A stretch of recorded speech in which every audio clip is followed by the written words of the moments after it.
Fiera Luna, and I play games on the internet. If you're new here, thanks for stopping by, and if you've been here before, welcome back. Today, we're playing Mask of the Rose. In case you have forgotten what we were doing, I also forgot what we were doing. It's a mystery. It's not really a mystery. We need 5 pennies to pay the nice lady who's put us up here. There we are. Horatia's gonna need some money. We're gonna craft a story. And we gotta go visit Mr. Pages. Oh, but I think yet this morning we were going down to dinner.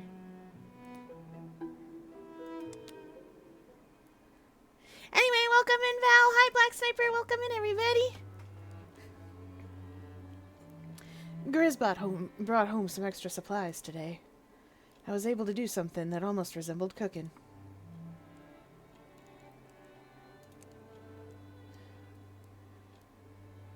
Your suppers are always delicious. You're very welcome. Flattery should be persuasive. They're always delicious as possible in the circumstances. Exactly. And we have better circumstances today. I chew diligently.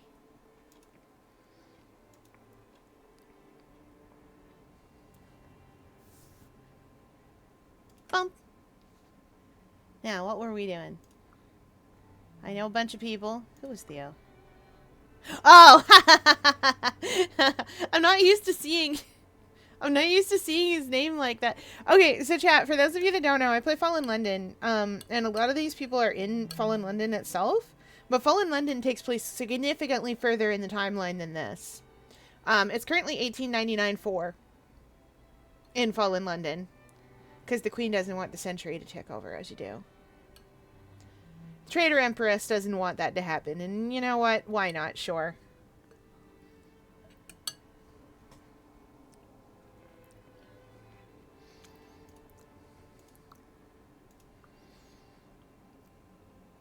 Now, Mr. Pages. I know Mr. Pages.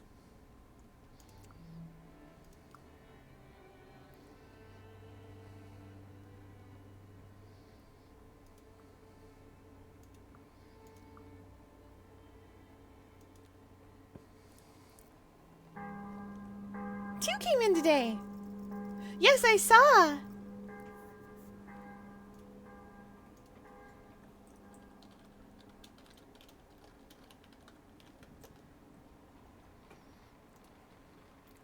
Okay, moving on. Another morning, another newspaper. The headlines today read, "Beware ailments caused by lack of sunlight. Cholera, scurvy, female distemper." You've got to remember, it's the 1860s and 70s, you guys. If I'm not too occupied otherwise, I can always ask my friends and acquaintances whether there's anything they need from me.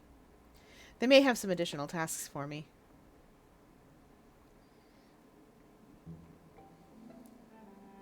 So yeah, you've got to remember that it's the olden days, and that as the folks at Fail Better do their very best to make Fallen London as inclusive as possible, but at the same time, it's not that they're necessarily trying to make it historically accurate precisely, but they are trying to balance making this as inclusive as possible while still balancing the fact that upstairs from the Neath, it is still 1860s England. Like, women can't even vote. So, like... Actually, I don't know when suffrage was in England. I feel like women can't even vote yet. But I'd have to double check the dates, because suffrage was different times in different places.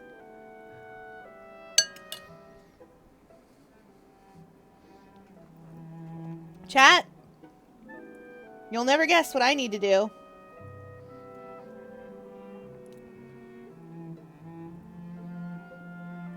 1928. I was gonna say 1982. Wow. Women. English women. Not getting to vote until 82. Woof! No wonder they hated Thatcher. Margaret Thatcher milk snatcher. She could get elected, but she couldn't vote for herself. Chat, I know that most of you probably don't care about niche 80s political drama in the UK, but I do.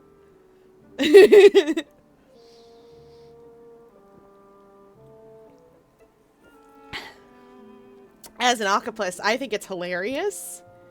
Because everyone gets out their octopus metaphors for government overreach. They're like, ooh, you can reach all the things and get into all the things. And I'm just there like, I'm 4 centimeters tall, I can't reach nothing. I'm lucky to be able to curl around one shrimpy and eat it at a time, let alone a bunch. Get a kraken. Oh yes, we can recall the past. It's the morning. It's past recollection time. I reach for another memory out of the jumbled grab bag.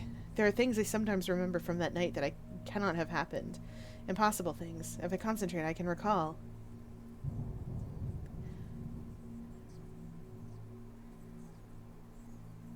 Archie and Harjeet had a conversation about something. I think I remember Archie talking to Harjeet. I'm not sure whether it was right when Harjeet arrived, though. It might have been later. Something about laudanum dosages. What to do if Harjeet found someone who was on the verge of dying in a lot of pain.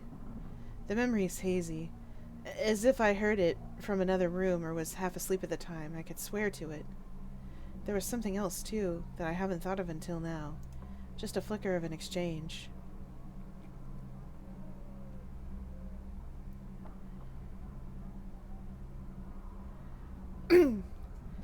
Oh yeah, Archie, we did actually manage to get sort of the almost the Scots-Irishish sort of pretend accent. The TV accent. How old would her wife be then? Only the size and gender changed the dose. Ah. You don't recall? No, I haven't forgotten anything. Ah, I'm a doctor, near Tet. There's no need to be shy. And Emily is sleeping by the look of it. Oh yeah, we named ourselves Emily. Well, the person in question is a gentleman. In his 30s, a military man, near my own height. Oh, aye. Not your wife, then. If it's a comfort to you, I've made a friendship or two of that persuasion myself. Yes! That's the other thing you need to know about Fallen London, especially in Mask of the Rose. Everybody can be dated, everybody. Hey, Fier, what would you recommend putting into a cup of pre-made ramen? That depends on what you've got. And how you're cooking it. If you're just dumping hot water into it and it's not going to spend a lot of time cooking, I usually recommend things like mushrooms that you've chopped small or made a little smaller. Spinach or other leafy greens that'll wilt into the hot water. A little bit of seaweed if you happen to have roast seaweed. Oh, buldak ramen's amazing! I love buldak ramen. What flavor is it?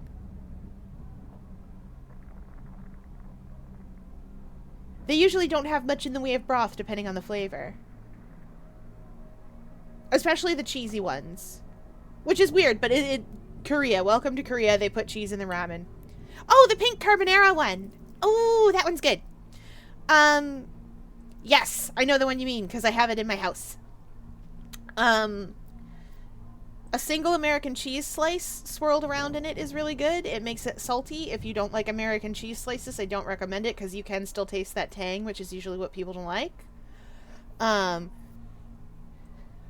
Also, it's weird to call them American cheese because what I mean is like a Kraft single.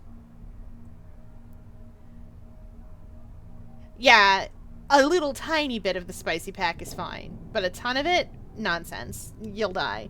Instantly. Source, I put the whole thing in the first time I cooked that. I shouldn't have. I'm 4 centimeters tall and the packet was like half my height and it was too much.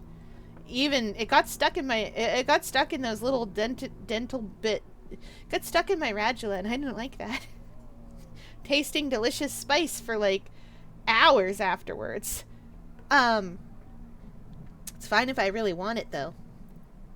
What else do I recommend putting in that one? A little bit of green onions chopped up onto it is also real good. Because it's carbonara. And the other thing that you can put on it is, the other thing I find you can put on it is, like a little bit of salty protein of some kind. I find chopping up a sandwich meat that seems like it'll taste good with it is usually fine into smallish pieces. Because it mimics the bacon. If you don't have time to cook bacon with it, and if you're making packet ramen, you don't have time to cook bacon with it. You can chop up like a one of the harder salamis or something like that. Dulse also works, but you definitely don't have dulse. A little bit of like chopped up sandwich meat. It usually has to be some of the harder chopped up sandwich meat. And you definitely don't have dulse because that's seaweed. That's a type of seaweed that you can use to replace bacon in some places. We have it here really commonly because, you know, the ocean. It's right there. I can walk out of doors and touch the ocean. Well, not from here. I would have to go on a little bit of a stroll, but, like, I can do it. And if I go up a little higher, I can touch the ocean. I can hear the ocean from here, or at least the things that suggest the ocean, like foghorns and ship's horns and such. Because the harbor is right there. You can't see me pointing, which is probably fine.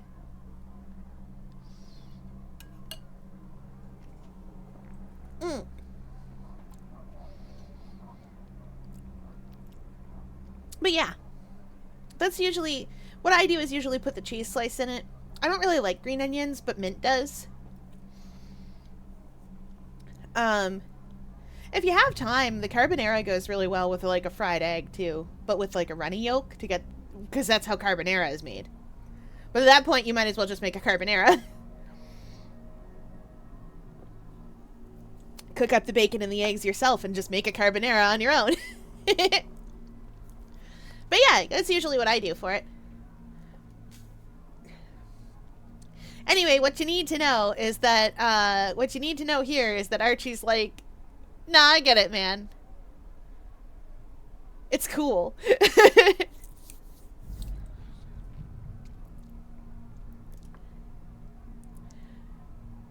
If it's a comfort to you, I've made a friendship or two with that persuasion myself. But not of recent months. They went away then, Archie showing Harjeet how to measure various medicines for a large military gentleman.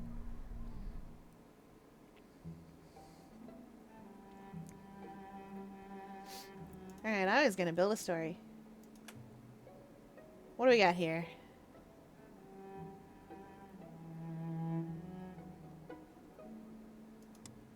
Okay. That's my current hypothesis. Ooh, what's going on Thrall Street that I can continue my, continue hearts? I got a page to drop off, too. Oh, that's what's going on.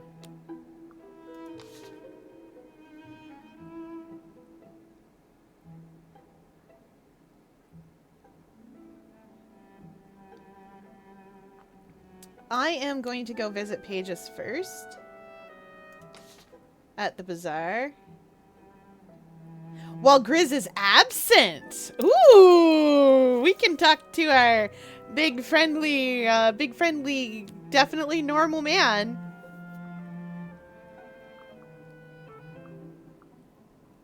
I should ask Harjeet to show me a route, actually.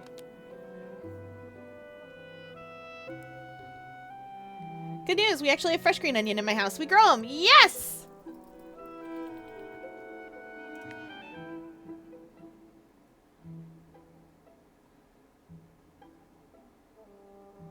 I'm satisfied with this. Hello.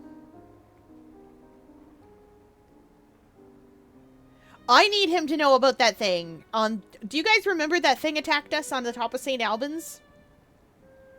Yeah. If you're gonna chop up the salami to put it in, chop it up small.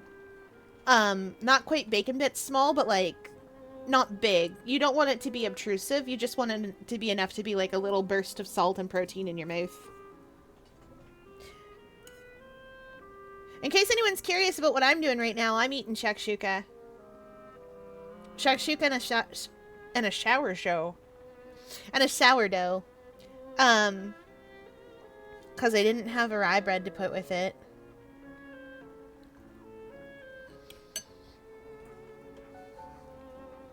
That's okay. I get excited to help people out. I'm stealing the sourdough. Oh no. But I need it. It's really soft inside. And it's good with the shakshuka. Oh, I don't want to bring that memory up yet. I was at the church when something enormous landed on the roof. Not a bat or an ordinary bird. It looked in on us from above for some time before it gave up and flew off. Talking eases the sense of alarm. I go on for some time. I see. I'm glad you told me.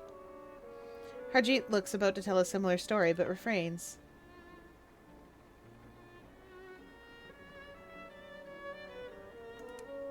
Move lightly to new topics. I laugh, but let the subject drop. We turn to the price of mushrooms, the difficulty of finding fuel.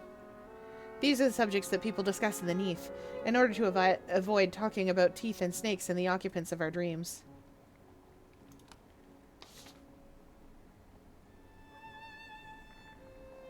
Let's go to Hogslane's Market. I don't want to go to the Menace Eradicator's shop yet. And I definitely don't want to be in a Devil's Townhouse.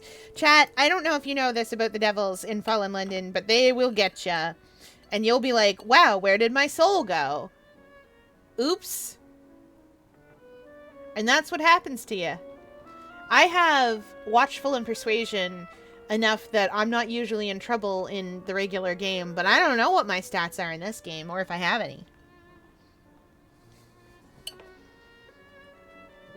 Which way is the market? How do you get to Hogslane Market? Harjeet shows me the way, as he did before. At certain points, he makes me look up at the stalactites above and fix their relationship in my mind. They sparkle with something other than stars. Don't treat the stars like constellations. They do not stand still. Hogslane Market. Likely a corruption of Hog's Lane, but I'd keep my pet pig on a leash all the same. What's going on over here? Oh, hello.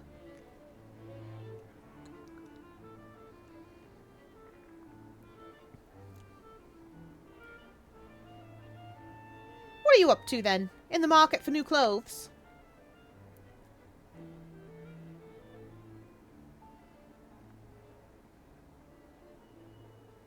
I'm gonna flirt with the shopkeeper. One smirk from you, miss, and I was lost. It's entirely devastating. Ma, you talk like you could turn a girl's head. You missed a spot of color this morning. A man came in with a basket of so-called fish. Mobbed he was. Sold for 10 guineas each. But they wasn't fish. Cold and wet and slippery maybe, but not fish. Oh? I don't know what they were. Just know what they weren't.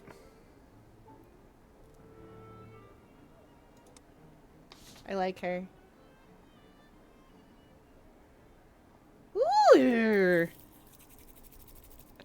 Oh. Oh, we can have lady... Oh, the mushroom hats! Right, for society, at home and university. Oh, something to make me look crafty. I don't have enough money for this. Something to make me look crafty and inventive.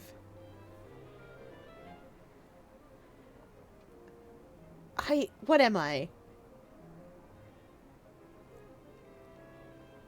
I don't have a lot of hats. I do tend to dress in a very gentlemanly fashion, even when I am a woman in Fallen London. Or of indeterminate gender.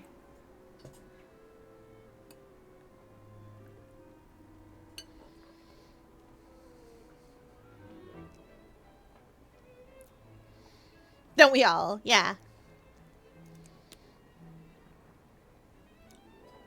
That's the kind of thing her own fellow workers might wear, after all. Oh, I can just pay a single penny. Offer a fair price. We'll see what she takes. I'll give you a penny for that tailor's apron. Don't look like it's worth more. The apron speaks to a shopkeeper's life. Helpful, cooperative, but with a gift for invention and a true appreciation of craft. Excellent! I want a funny hat later, but right now. Have a good morning. Well, top of Rome for me. If you come back round, ask for Ivy. I'm about most days in market hours. It's time to run another day. Oh, yeah. Oh, we got a pretty lady. Got new outfits.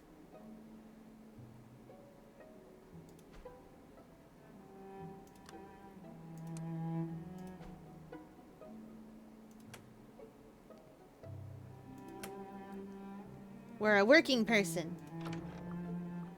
I'll head back to Hogswain's Market later. Hogslane Market later. For now, we're off to the bazaar. I gotta talk to Mr. Pages.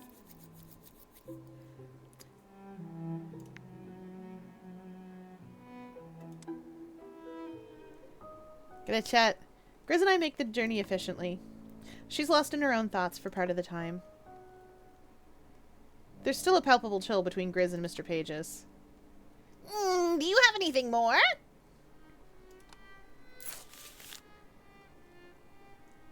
Oh, this form merits 2 pennies.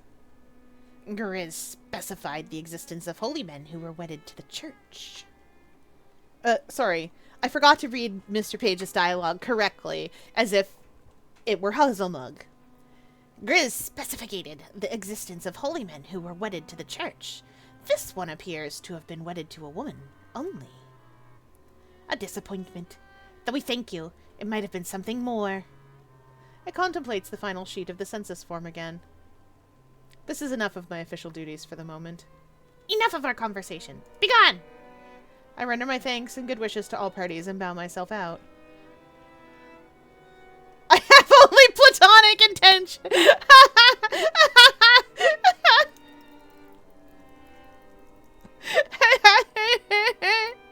Decide to court Mr. Pages. I have only platonic intentions towards Mr. Pages. I don't even have that towards Mr. Pages. I would like to not be noticed. Unfortunately, in Fallen London, Mr. Pages is one of the people I am noticed by. Not like that. I have the notice of the masters, and I'm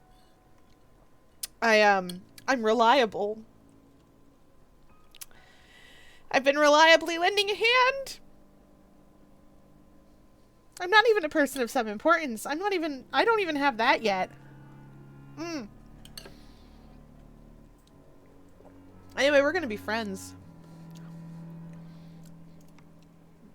My face betrays my feelings. It isn't long until dinner is served.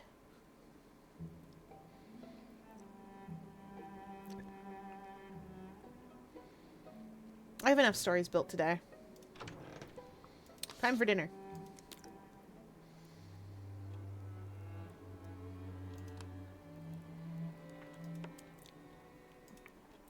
Oh, nothing to talk about tonight.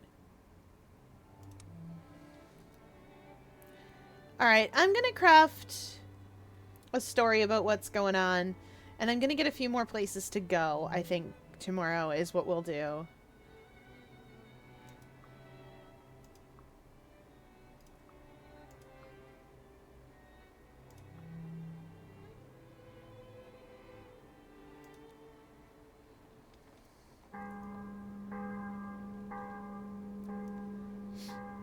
Eight days remain in the season of confessions.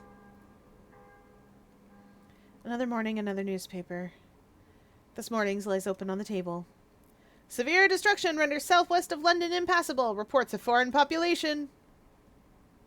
If I am not too occupied otherwise, I can always ask my friends and acquaintances whether they need something from me. Okay. Okay. Foreign population in the south, eh? It's either devils or the fourth city. And really, to the average Londoner, that's the same thing.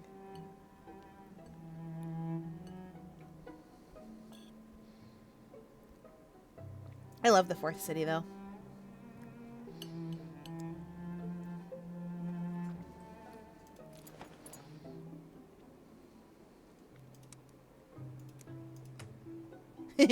Funny hat.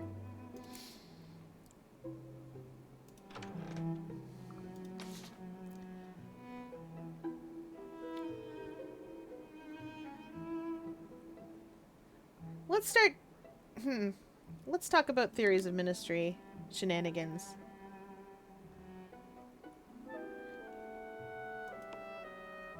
Oh, I should change. I should put on the corsage.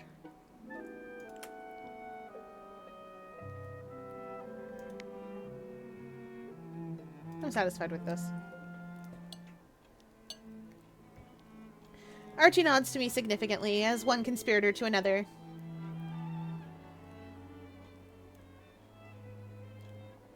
I can flirt. Bring up my recent I will bring up my recent memory. We're dating. I remembered something strange from the night of the fall. You whispering about how to dose drugs for a grown man. You thought I was asleep. Oh, I don't remember that. I've not lost a patient today. And there's no one raven and in need of confinement, so I'll count that to the good.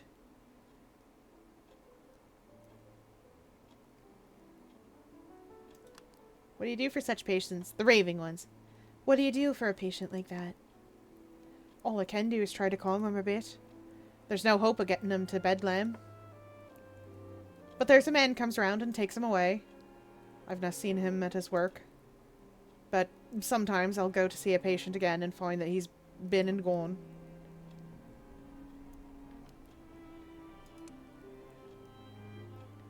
Do you know where they go? The patients that are taken away? Nah. They don't come back. And for the most part, there's no looking for them. If they have a family, the family doesn't want them back. What do you think Mr. Pages intends for London? Well, that's what I hope you might suss out. You farmed the question on the board. Now it's a matter of asking someone that might know. Though I wouldn't put too much money on what answer you get from Grizz. No one speaks for a moment. I'm gonna admit some feelings. We're not kissing. Not yet. I have feelings for you. Well, I confess I'm glad to hear it. I didn't mind to say something earlier, but I thought it might trouble you if you didn't feel the same. Considering we were living in the same place. Though it might be I'm ahead of the fair. Do you mean feelings of a warm nature?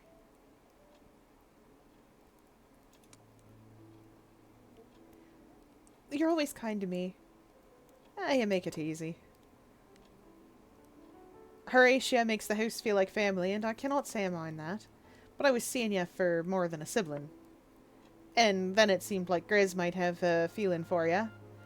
It might not be wise to come between Grizz and what she wants.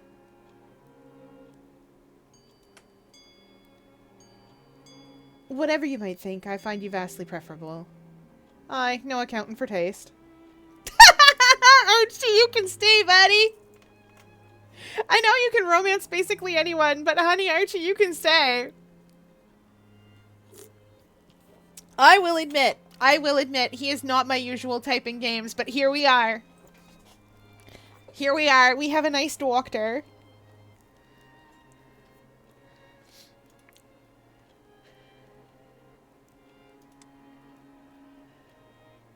Now, the weather's been quite something, has it not? Ah, if you can call that weather.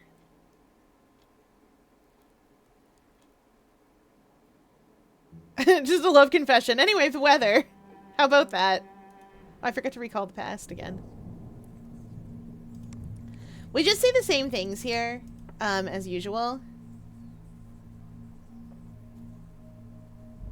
Storm, long before the fall. I'm not looking in a mirror yet. The memory of lightning flashes, and the memory of rain covers my face, and I'm back above in a summer downpour. All the horses and the riders huddled under the rail bridge.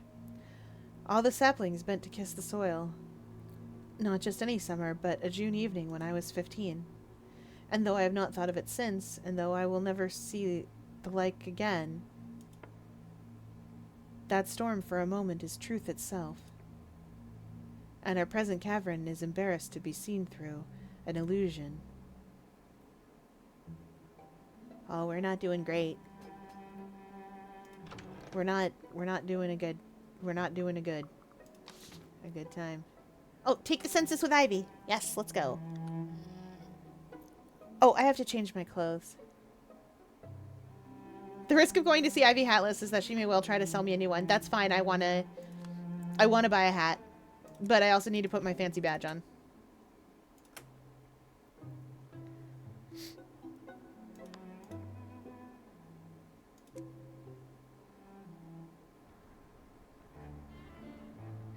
Good afternoon, Captain. Oh, because I'm wearing a working person's clothes, I can apologize. Hey, sorry to bother you, but my job asked me to do this. Oh, this is amazing, chat.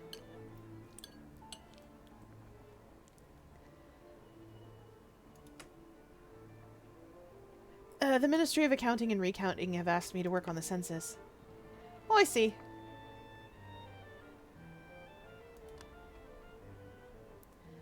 I favor Ivy with a brief sketch of my own upbringing and family tree. Ivy Fitzclary. It's what passed for a joke with my mum.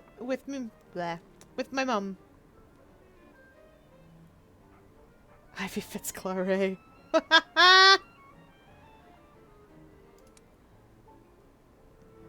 I take it a good bottle of wine contributed to your existence? I don't know about good, but at least a middling one, and plenty of it. My mum reckoned when I got old enough I could pick a lie that'd suit me. As long as you live with me, you'll be known for a tart's daughter. No point in hiding it.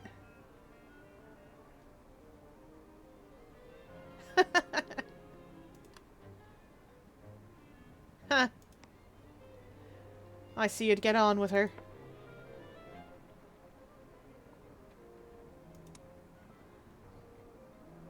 Are you gonna change your name someday?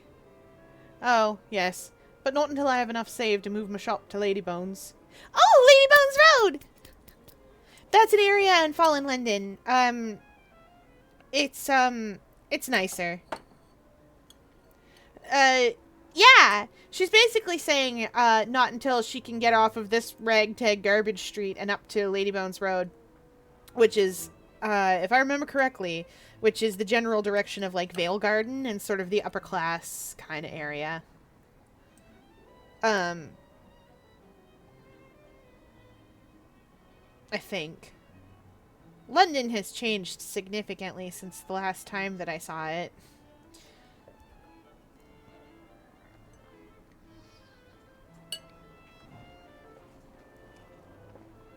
Ah, yes. I hope it's delicious.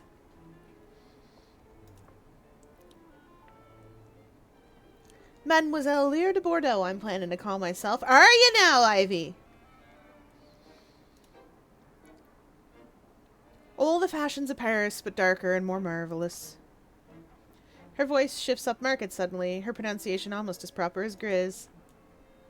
I can sound elegant, but I didn't learn my manners at a finishing school.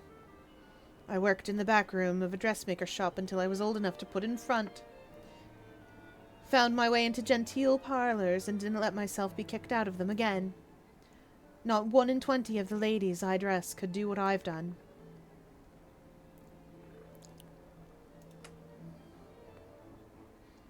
Do you live alone? I live back at me mum's place when I'm not working in.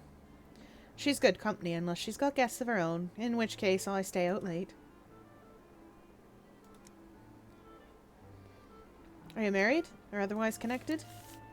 There's been a few warm encounters. I'm not the blessed virgin, am I? But I don't want a child nor man sponging off me. One thing about being raised by an old sloop of war. She taught me how to keep unencumbered. Ivy, I love you!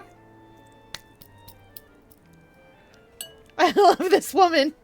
I love this woman at once. I'm gonna be best friends with this nice lady. We're besties. I've determined it.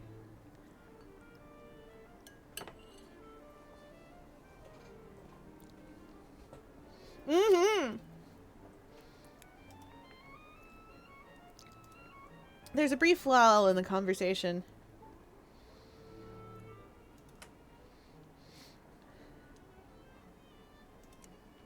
Ah. You don't have any other kinds of work besides what we can see here? Here's the thing about working in the houses of fine ladies. They leave their letters lying about and tell themselves you can't read. They gossip about their affairs and fancy that you're deaf. Well, I've a rule, and it shows a generous and charitable spirit at that. First time you forget I've got eyes and a brain, no harm. I shut my minces and I keep my hounslows clamped. But do it again, your secrets are mine, and my secrets are my living.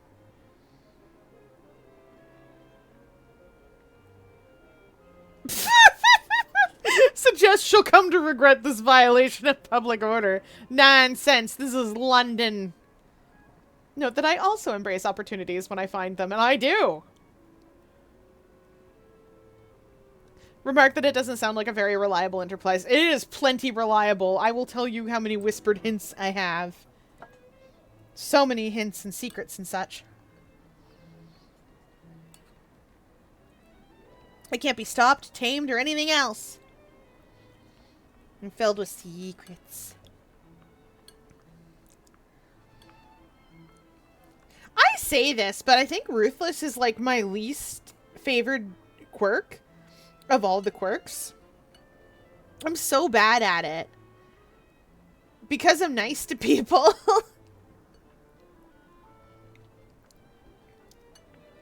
Hedonist is my highest one at 9.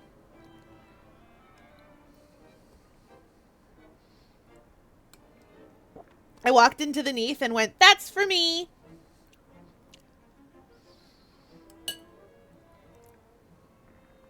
Don't let me forget to check on the tree again. That tree is so popular.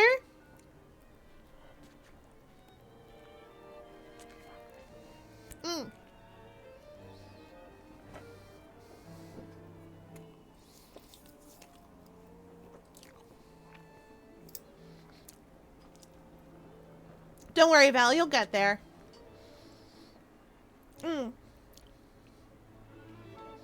You're brand new at this, right?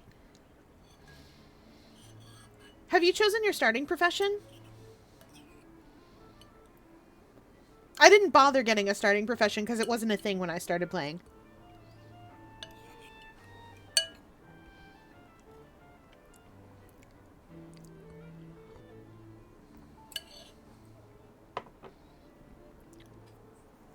And now I'm in that awkward point where I'm far enough along that I don't need one anymore.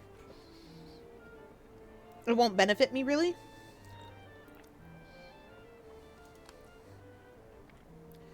Good thinking. The owner of a secret doesn't know when it's been stolen.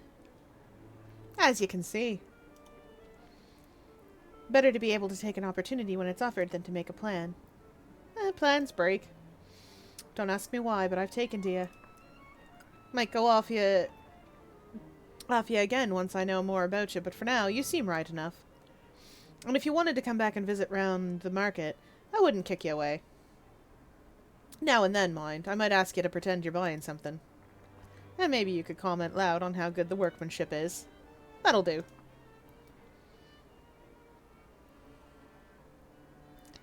Oh no, Ivy! Oh no! Also, chat, I have accidentally created the straightest character in a video game that I have played. I'm not... No! I will romance her with a different character. We will die doing this, by the by. I will romance her when I put Evie in here. No, it is. I just don't want to upset Archie. Because I like him.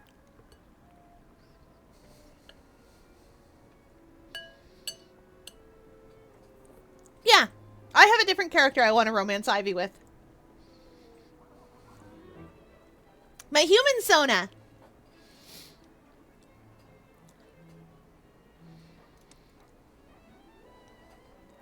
think well of you. But I don't want to give the wrong idea. With that understood, I'd be happy to. Oh, that suits. I've something for you.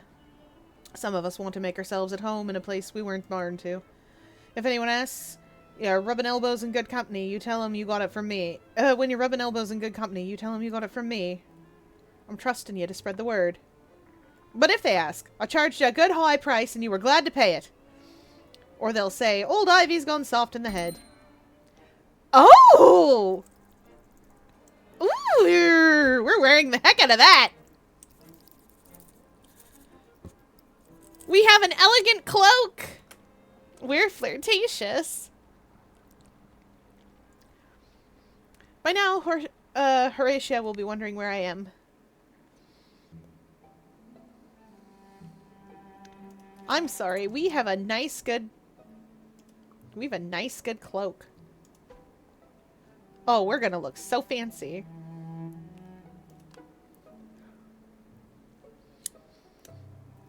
Look at us.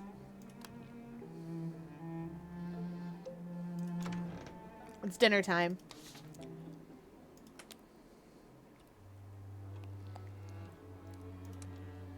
I gotta check in and see if Grizz needs anything. There are no more mushrooms on my plate.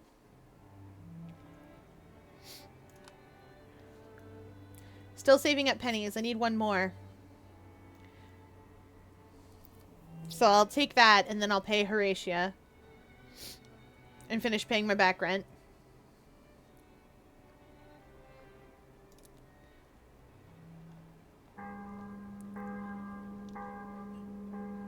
That's my plan. Finish paying all my back rent.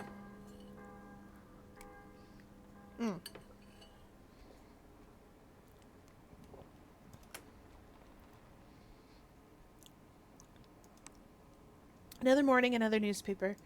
The headlines today read, River through London, no longer to be known by its former name. Londoners warned of strange creatures emerging from waters. That's the stolen river. Ramen was good! Excellent! It used to be called the Thames. But the thing is that once London is down here, it's not even supposed to be called London. That's why you have the magazine formerly known as the London Gazette.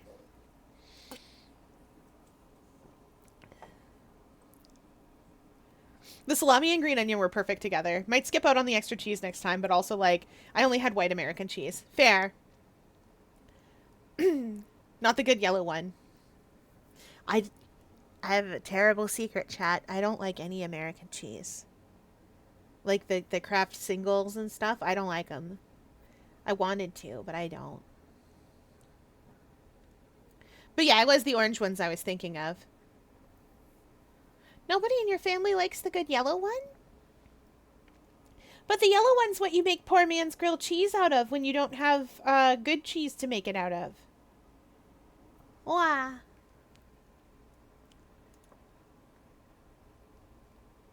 Yeah. But nope, none for Val's. Terrible. Let us recall the past. Jumbled grab bag and all that. I glimpsed something in a bit of mirror.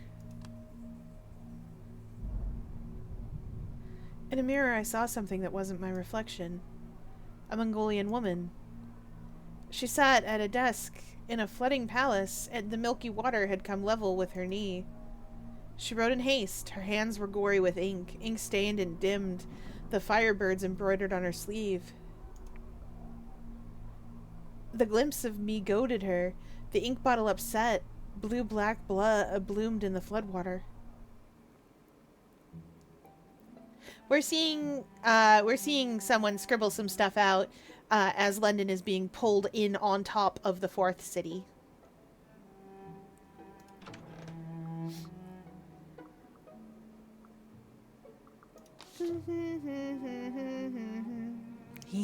Delicious time.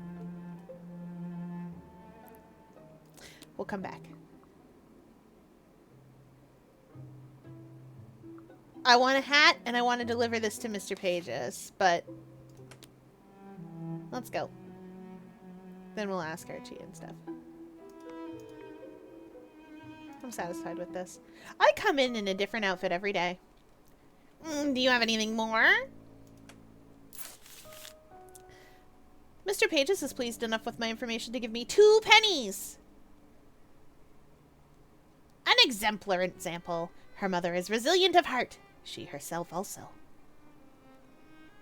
Say I liked her. I liked her. Your application of companionate time outside of the ministry is your own. We do not forbid revisiting the subjects of the census. That's enough for my official duties of the moment. You will go home now. You should attend the ministry frequently. Your presence is satisfactulant. If you have secrets to confide, I will also listen to them. Especially if they pertain to heart matters, but even if they do not.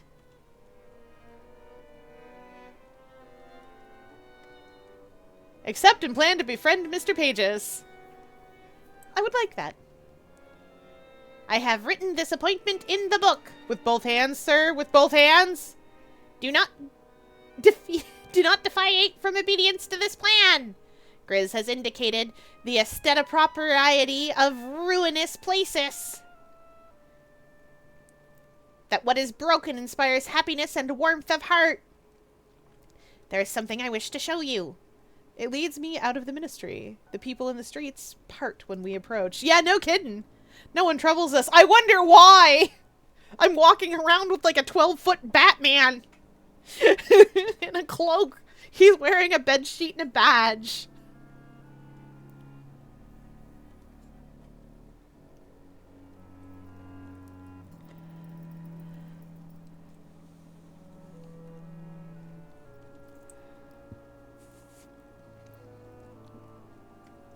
I'm glad 2 is just a little smidge taller than 1. It makes me happy. Yeah, I wonder why no one troubles us when I'm walking around with Mr. Pages.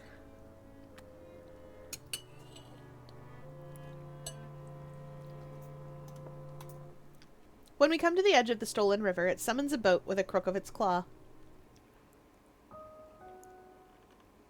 Does it have effect? Does it enhearten you? Grizz.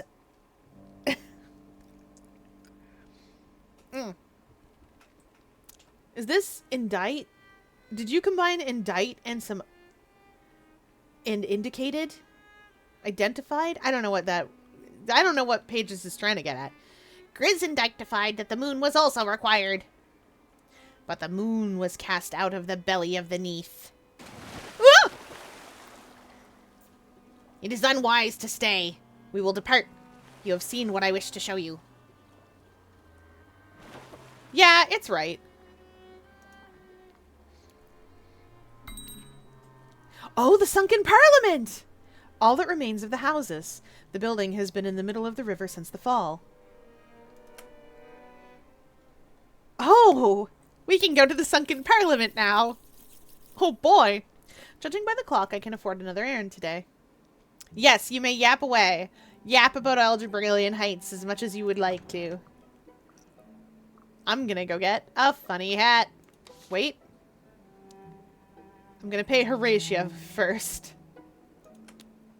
We'll get a funny hat tomorrow. Horatia won't mind me in this.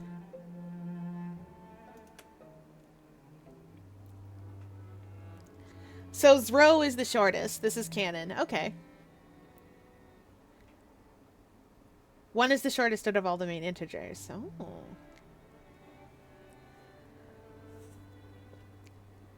I find Horatia in the basement taking inventory of our supplies. Good afternoon, Emily. I hope the cold isn't getting to you too much. Here, you're owed this. Horatia touches my hand.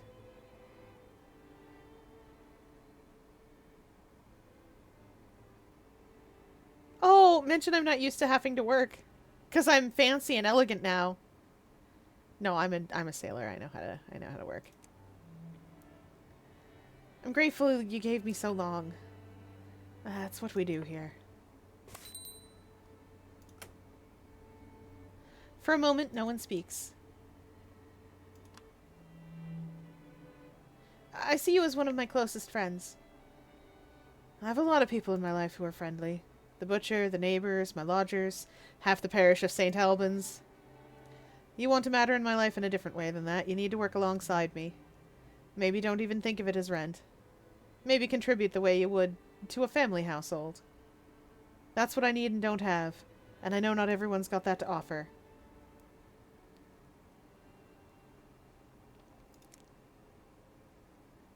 I'll be here. You matter so much to me. She offers me a handshake. Shake her hand. I take her hand. It's a firm grip, a promise to look after me, and a pledge to hold me to my own promises. I'd best go tidy the parlor.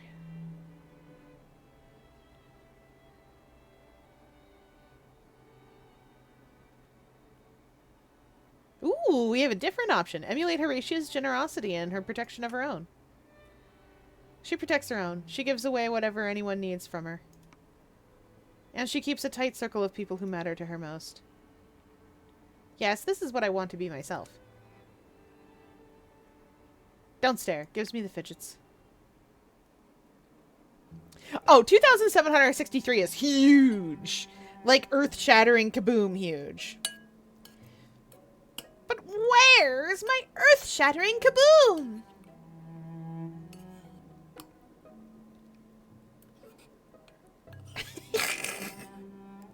I want revenge! I'm not over that. Wrong voice, but I'm still happy.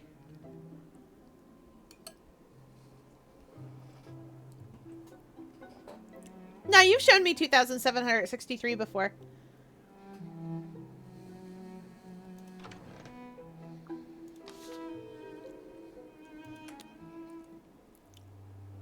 X is tiny. I suppose you've heard the news? What's happened? Which news is that? The Masters have received word from the surface. The rest of the world is all still there. The remains of England, France, all the rest as it was. Only London was abstracted. There are crates and crates of mail from the world above. They're going out to London now as we speak. Joke about the likely price of stamps.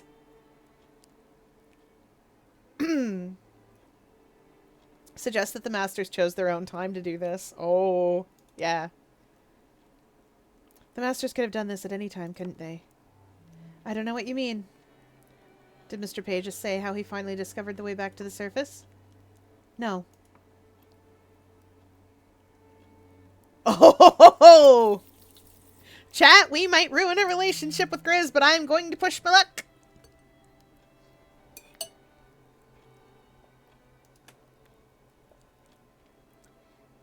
Was there a sudden arrival from above, a brave explorer from the upper world who found their way to us? Maybe a mining expedition that broke through from Cornwall to the hollow below? Don't be ridiculous. I rest my case. The Masters always knew how to get back to the surface. They were waiting for a convenient time. Archie! Archie, did you hear? Oh, I did that? So it's true. Well, I mean, to get a seat on the next mail coach that goes above. Ah, I'm not sure the mail came by coach. And it certainly did not come by train. Well, however it came, I mean to go back that road.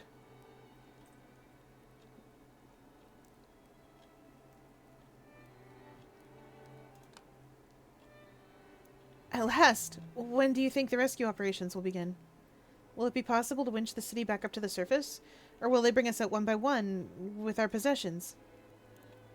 I did ask Mr. Pages whether we expect to return, but he hasn't answered me yet. I very much had the impression that, well, that the Masters don't expect London to leave the Neath.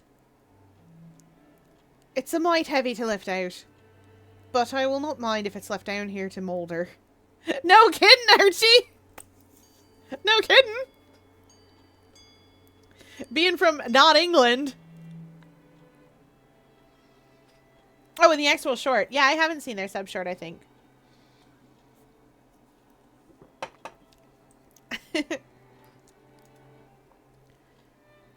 So long as the rest of us get back to daylight. Look, Mr. Page has sent us all a gift. She takes out a package wrapped in brown paper and string and sets it down on the table. Inside are half a dozen fresh pork and apple sausages! Better than Christmas, love. Thank your Mr. Pages for us. I'll make 'em up for Sunday lunch. Yes, thank you. And Mr. Pages? Oh, I don't suppose Mr. Pages does a line in red pudding. It's Mr. Hart's who has been arranging the import of surface meats. But I don't think Mr. Hart's would consider a red pudding a very suitable gift. How many masters are there, then? I've only seen the census pages for a few of them. When I try to count, I always lose my place and have to start again. But I dare say it's just my nerves. I don't think Mr. Pages would like to find me looking through that file. We'll clear up the dishes. When the meal is over, I give Horatia a hand cleaning up. Good of you, Emily. And that's because there's always a new one. Well, there's not always a new one, but there's often a new one. You got your Mr. Pages, Mr. Fires, Mr. Irons, who I see the most of, Mr. Cups, who I see very little of, but does exist. You got Mr. Hearts.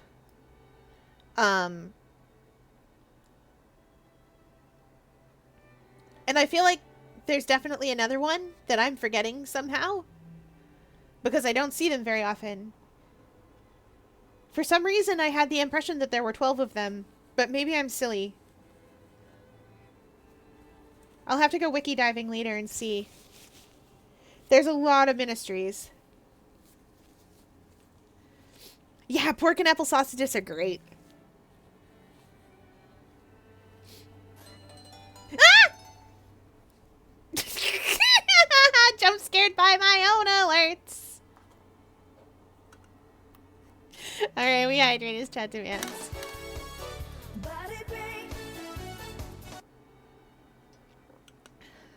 Jump scared by my own alerts. Doo -doo, doo -doo.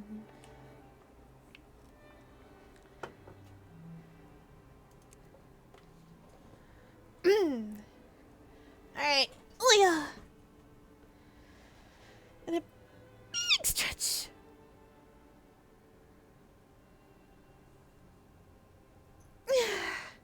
There's a couple of new places I can go, I think. And I've got to ask Archie and Grizz if they need any help with anything. We'll start with some arm circles. 1, 2, 3, 4, 5, 6, 7, 8, 9, 10. Oh, okay. Jump scare.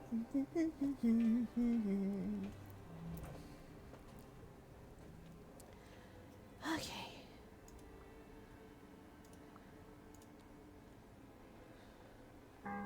Let's go ask Grace if she needs anything. Because I don't have anything else to do.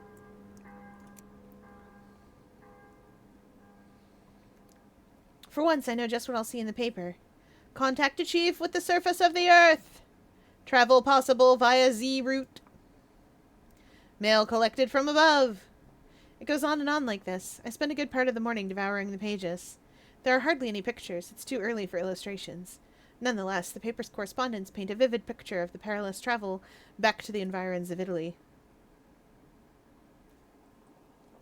Oh, yeah.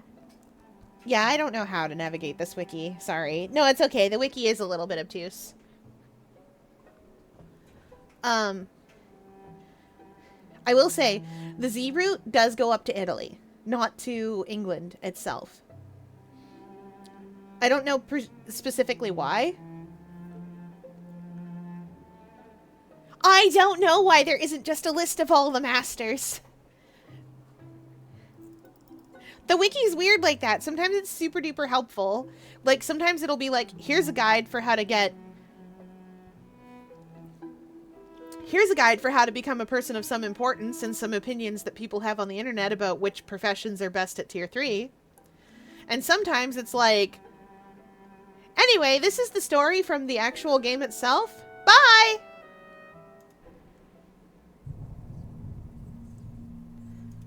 Yes, yes, jumbo grab bag.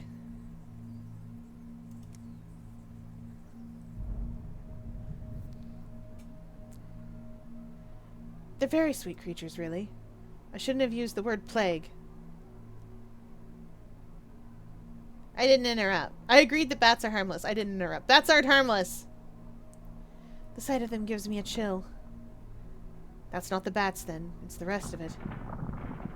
Shouldn't it be sunrise now? The clock fell off the shelf. I don't know what time it is. Bats aren't harmless.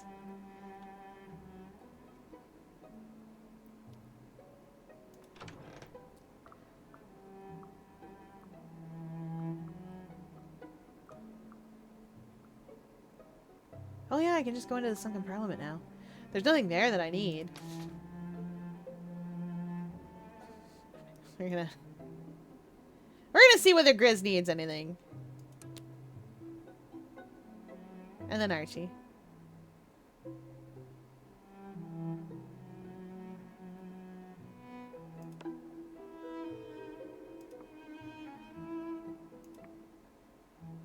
I should change.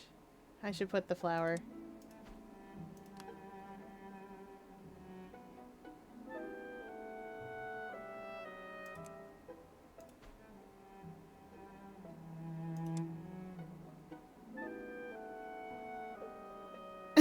A cloak says there's wealth and breeding in my recent past. There isn't.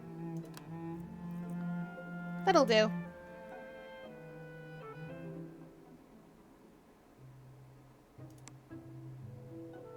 I'm good with this. Grizz gives me a little nod. Ooh. Recount my unnerving mirror glimpses during the fall. Mention the renaming of the Thames. Or recount the newspaper story. The Thames is no longer supposed to be called that. Oh? They've recommended it henceforth be named the Purchased River, or the Legitimately Acquired Estuary. I tell the rest rather lightheartedly, as though it's all a tremendous joke. I wish people would move past the fall. We're lucky to be alive, and we're better off remembering that. Express relief that London's old ways are gone. She is wearing pants. There's a good deal we left behind that I don't miss. Chance to change our way of doing things, if you ask me. Ah, a debate over abstractions and hypotheticals.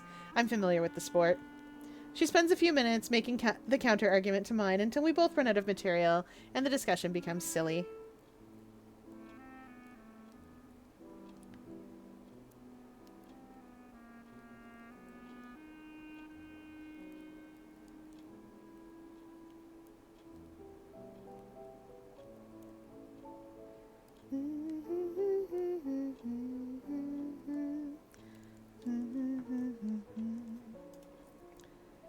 I doubt she has any genuine views on the matter. Something's gone very badly at the Ministry. Mr. Pages took a great supply of our papers, together with the many of the books and novels it had assembled. All of them taken into the bazaar in wheelbarrows, so many that it attracted quite a crowd.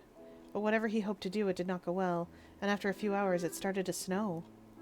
And that seemed to concern him even more. He said London might not last long in the snow. That's lacquer, not snow. Don't worry, Mr. Pages is easily agitated. I don't think that means we are safe. Grizz shakes her head. Mr. Pages has a very lively fear of what may happen next, and I cannot put this out of my head. I meant to ask you whether there's anything I can help you with. There are a few things. One's a kindness to all of the lodgers, and one's a little, well, I can't call it anything but snooping.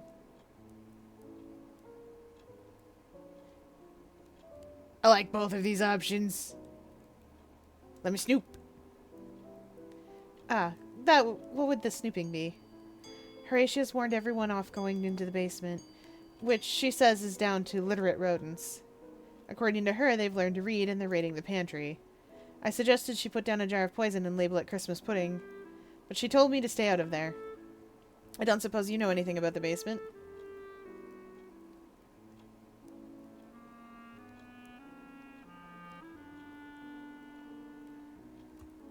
I literally just said that I was going to be cool with Horatia. No, and it doesn't much worry me. I suppose not. It's not a place I frequent much lately. Since the night of the fall, she means. That experience was enough for anyone to lose their taste for the place. Silence falls. Farewell. Till we meet again, then. I shake my head to clear it. The ruminations are gone. All is as it was. Can afford another errand today.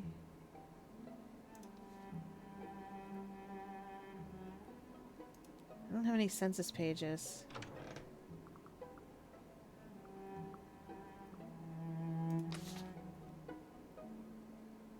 Oh, I can't even do anything for Archie right now. Except be cute. We'll see what this does. I have a feeling. Spend delicious time with Archie. Archie's familiar with me by now. Satisfied with this. You're a welcome sight.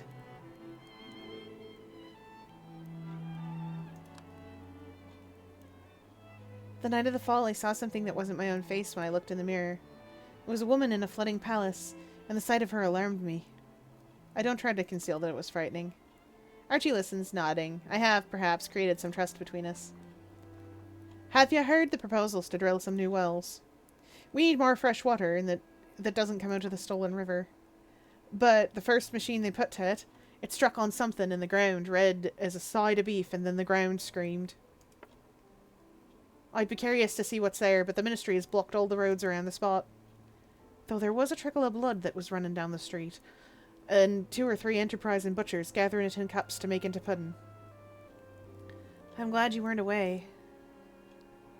We fall into banter, and we do not quickly recover. Who do you miss most from the surface?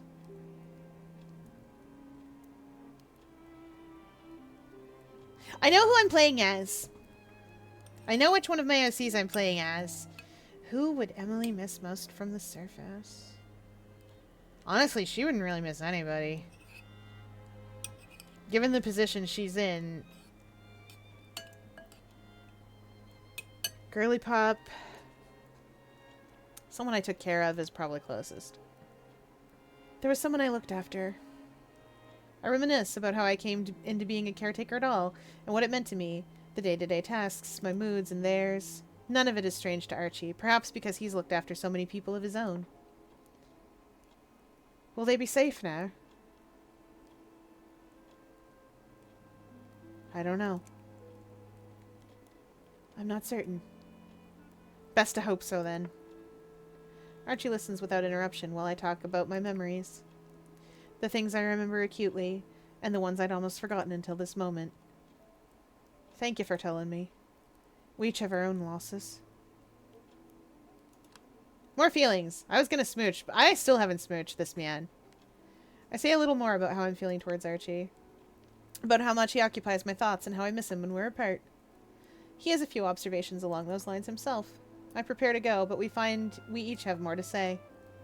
I've been thinking about you, and how I mean to go above again as soon as I may. I'll come with you. I'd go up with you, if you want. Would you then? But when we got above, you'd have your own people to find. You'd not want to come north with me. I have no one waiting for me up there. Well, no one I want to return to, anyhow. I shouldn't be glad to hear that, for your sake. So you see, there's no reason I couldn't come with you. I like the idea better than most. I don't like living solitary, to speak the truth. I always feel I'm missing someone. But perhaps I hadn't met them yet.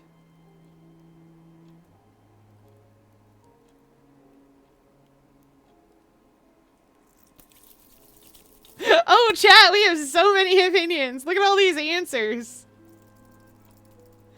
Cultivate Archie's detailed theorizing. Decide to seduce him. I'm in love with him. Forget wanting to kiss him. Decide to marry him one day. My opinion isn't changed. My feelings are stronger than ever. We're gonna get married. I grin. We're gonna get married. Sorry, this is, old-timey London, so I'm doing a lot more courting than kissing. As one does.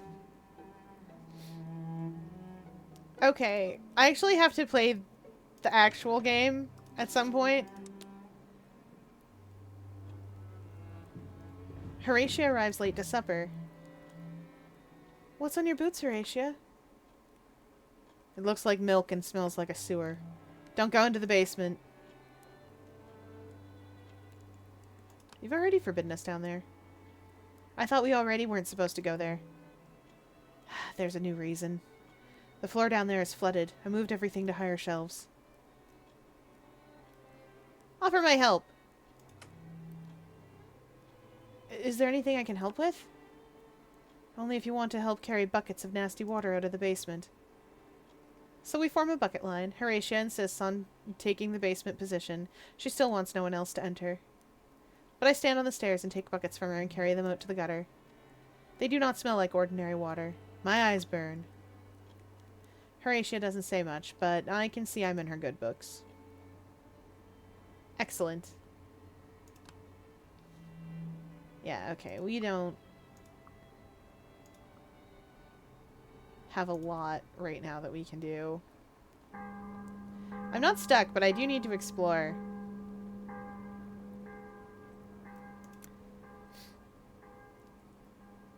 Another morning, another newspaper. This morning's lies open on the table. Ministry of Accounting and Recounting offers extra rations in exchange for old pound notes. If I'm not too occupied otherwise. Yep, see what my friends need from me.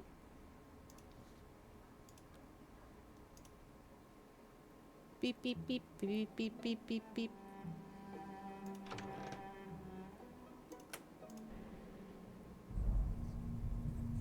Do I have anything in my jumbled grab bag of anything?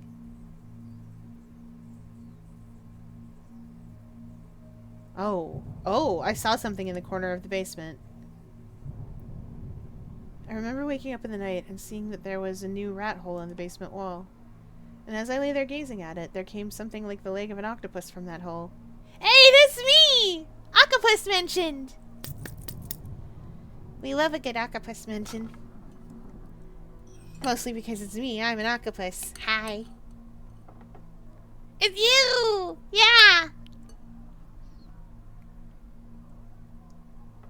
I wish I were big enough to come out of a rat hole like that. I mean, I'm small enough for a mouse hole. But, like, you know.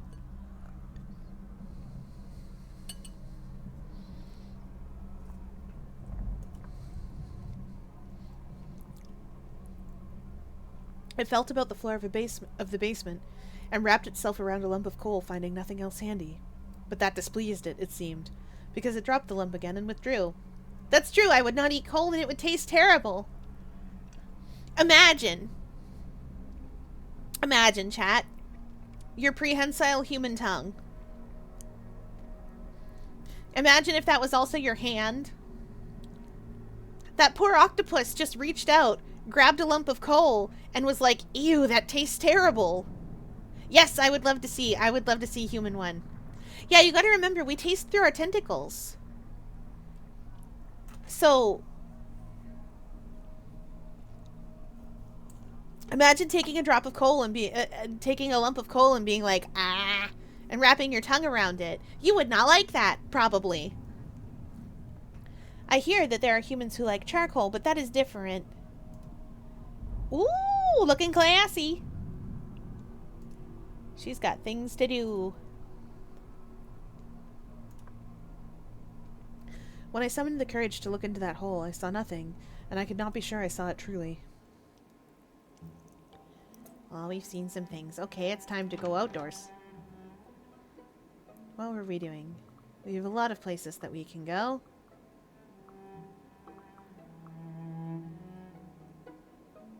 Let's head ourselves over to Harjeet.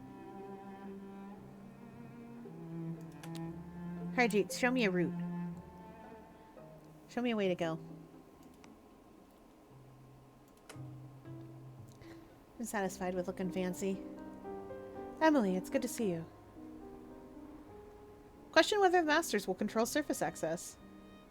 Mention my fear of what's down in the basement. I'm more interested in the bigger picture here. I'd be pleased about the new route to the surface, but I can't help wondering, will the Masters even allow us to go? I feel worse than when there wasn't a way back at all. You are still alive and breathing. Take care that you do not forget the miracle of that. Seems we have had news from the surface now. Some voyager who found their way back above. I wonder why it took so long to find the way. And whether it's the same reason it's so hard to find the way across London.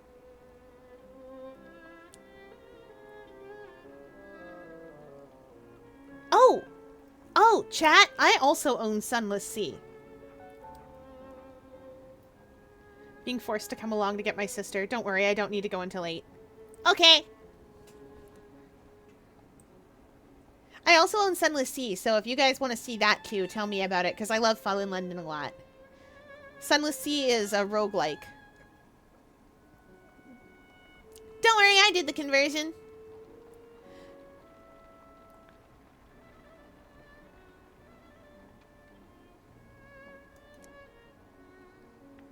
Someone had to go both ways. Find the way up and find the way back again. A very good point. There are parts of London I still can't find. No matter how often I set off in that direction. Something is wrong with the southwest, have you noticed?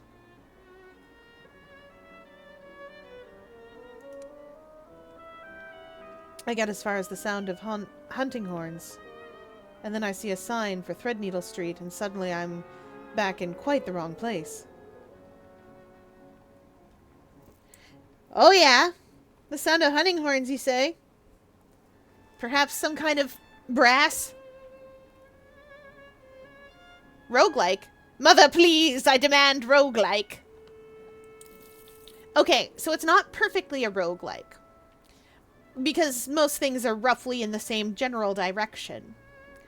But the things that happen to you and stuff are all more or less random. What you do in Sunless Sea is you play as a Zailor on Wolfstock, coming in and out of Wolfstack docks. There are 3 or 4 different ways to win the game. I mean, there's always Rogue. No! No one would play Rogue.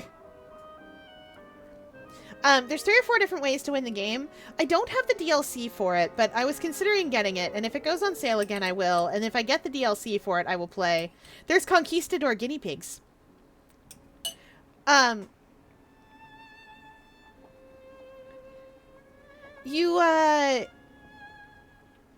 I don't know how to explain Sunless Sea. Other than the basic back-of-the-box description, you are a Zailor with your own boat, captain of a ship, and you explore the Untersea. Untersea. Sorry. It's hard to pronounce that one.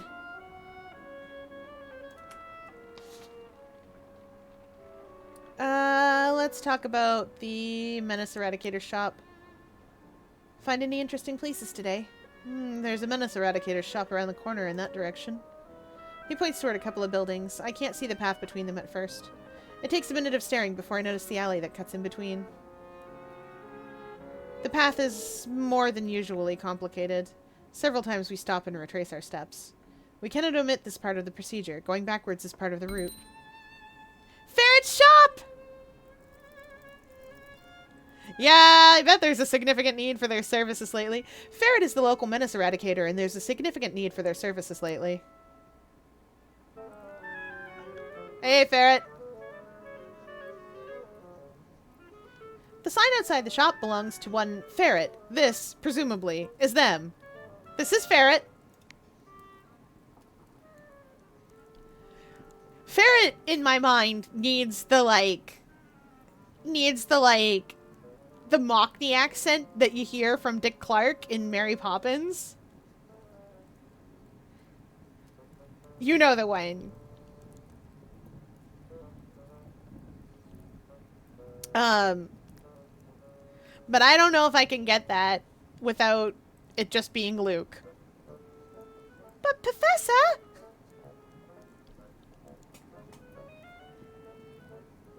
I almost want to color it. You could. Nothing's stopping you. AFS Border Eradication. Suffering from undesired company in your place of lodging by any chance? Try to draw a personal connection, given that my family are dock workers. Yeah. I go by Emily. Ferret. But you could see that on the shop window. Not so far back. I came from a family of dock workers. Not that names mean what they used to. Pleasure to meet ya.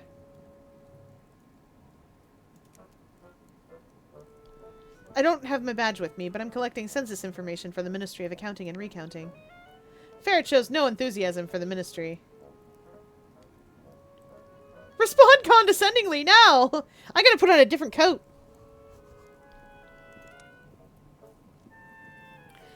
There's nothing for you to worry about. Please tell me if you don't... Please tell me you don't have a surname. Ferret Wilson or Ferret Clark would just be a terrible disappointment. Ferret's the only name I go by. I no one saw fit to tell me if it was a forename or a surname. Might have come down to me from a noble house for all I know. Courtesy of my great-grandsire and his wife, Lard and Lady Stoutweasel. Ferret, I love you, man! Gender neutral. That farm, do you have to put in it whether a person is a gentleman or not? Nothing about gender. It doesn't ask anything about whether a person is male or female. That's good. Can't say I've ever liked answering that one.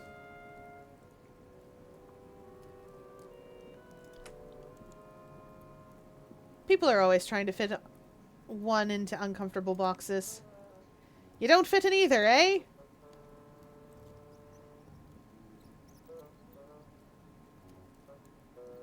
More protective kindness. These questions were written by pedantic sorts at the ministry. Don't worry too much about your answers. What sort of household is it? Have you got anyone sharing it with you? Friends, siblings, partners in crime, pets, etc.? No one but me here, unless you calculate in the terrier. And the dove. There's one lives under the roof. No rats, though. Won't find a single living rat in the building unless I invited it here with an engraved invitation. Laugh. That is a joke. I chuckle. It's me fastidious side at work.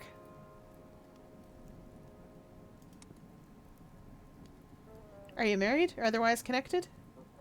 You won't find any parish documents regarding my nuptials.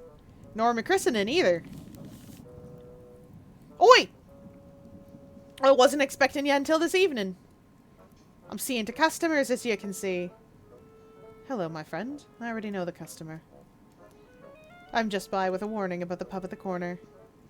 Marn usually infested, is it? If the publican hires you to clear the place, bring help and fire.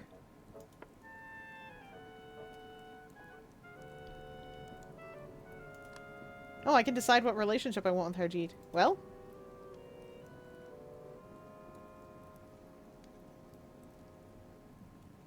Harjeet and I should be friends. I grin. That'll be spiders. Ask Ferret whether they have Harjeet on the payroll. You pay Harjeet off, do you? Ha! Not like you're thinking. He won't have it. But now and then there's someone comes to me that needs an escort. South of the river in particular. Not a journey to make by your lonesome. Word gets to me and Harjeet escorts him. Back to business though, eh? What else can I do for ya?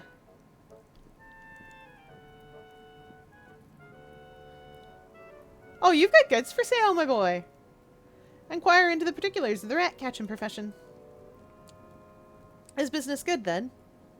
Well, I've been rat-catching and mole-killing for many years now, but I've never seen the business like this. There's demand for the eradicating of beasties, and demand for their bodies when you've done 'em. So the wages have never been so good, but I don't get so much competition as you might expect. Though it stands to reason, considering what one finds in rat nests these days. If you ask me, in a year or two, we'll need more than terrier to catch rats with. Might need firearms. You do? What's different about the rats now? Hungrier, aren't they? They're used to a city's worth of scraps. Suddenly London's scraps aren't worth the having. They'll come out bold as day and take a loaf off a man's plate if you aren't careful. And you hear stories, don't ya? About rats getting so eager they'll gnaw on an infant in its crib. Yeah, alright, that tracks. Right you are then. I believe you. You can take my word for it. Truth to tell, I haven't been called to deal with any chewed-on infants that wasn't already deceased. Unsavory subject. Do come back, especially if you have any other thing of a verminous nature that wants looking into. Or if you meet with any likely urchins that what wants to apprentice. I went looking for the ragged school, but they ain't to be found where they used to be. Oh! I have time for one more errand today. I want to look in the basement now. I don't actually want to exterminate the rats. Now, chat, in case you don't know, the thing about the rats is that they're sentient animals. They can talk. They've got professions. You know the talking mice in, if you guys have ever seen, Basil of Baker Street, the little, or rather the Great Mouse Detective, sorry. If you guys have ever seen the Great Mouse Detective, it's like that. There's London, and then there's Rat London.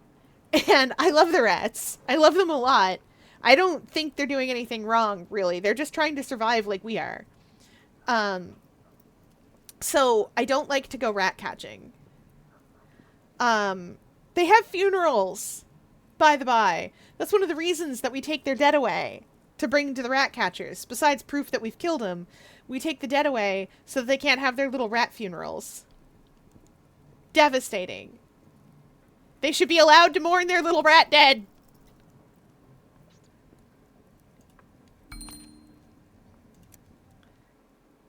Rat friends, I know, right? They should be allowed to mourn their little rat dead. Justice for rat kind. Anyway, you know I have opinions. I'm bad at being dangerous.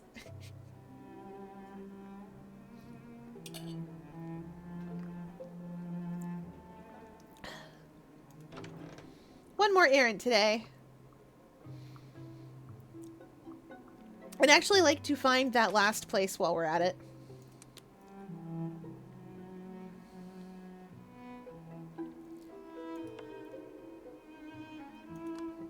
I should put on my badge.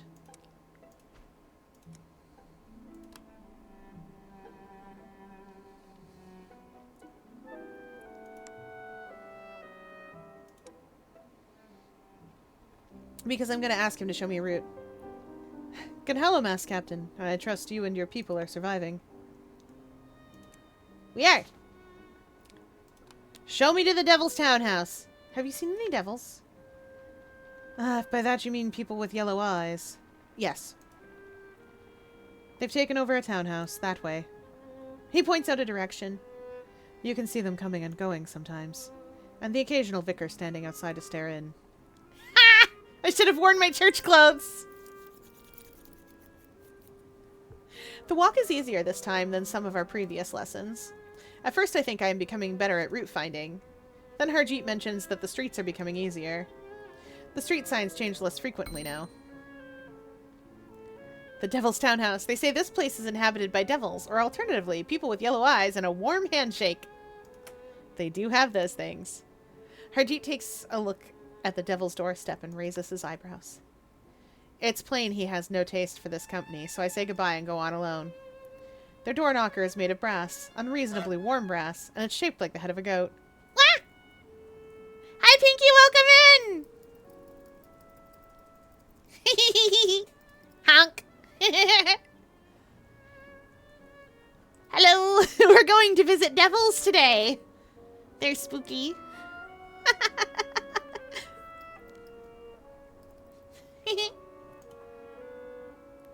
Yeah!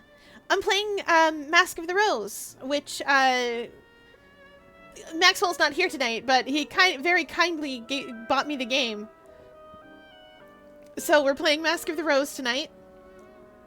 It is a game set in the same universe as Fallen London, Sunless Sea, and Sunless Skies. I'm quite fond of it. Deeply fond of it. Because I used to play Fallen London all the time. This got me back into playing Fallen London. Which Makes total sense again. I have been playing it for exactly like a week again, and I suddenly remember everything, and it's weird. It's like, oh yes, of course I would have to get a jar of souls to go listen in on hell and etc, etc.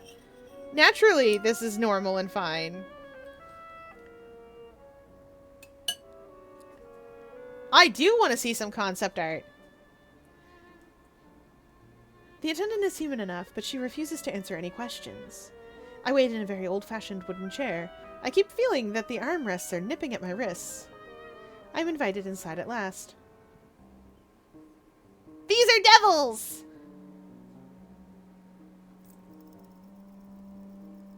These are devils! We love devils in this house. I know, because I am closest with devils.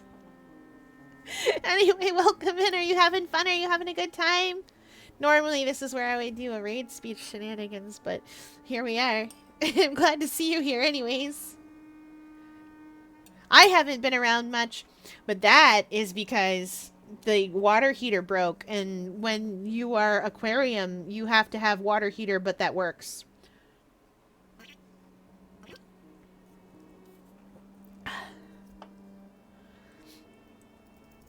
And so that was my weekend. It was very exciting. I had to help. Staff was like, you gotta help. And I was like, but I am 4 centimeters tall and I like it cold. And they were like, yeah, I bet you do. But the rest of us will freeze. And I went, oh. Neat. And they went, no, not neat. You won't get any shrimpies if there's no one around to look after you. You know what happens when there's no one around to look after you. And I went, what? And then they reminded me. And they were right. Oh, this is the lady here. Member of the constabulary. We do not require your assistance. Milton will see you out. Your eye for detail has failed you, Virginia. Our visitor wears the badge of the Ministry of Accounting and Recounting. I collect this is some official errand.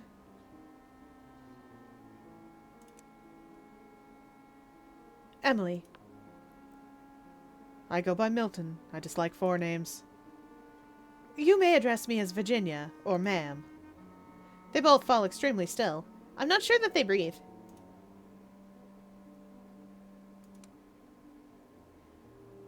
You know that the ministry has sent me to work on the census. Their work is vital for London.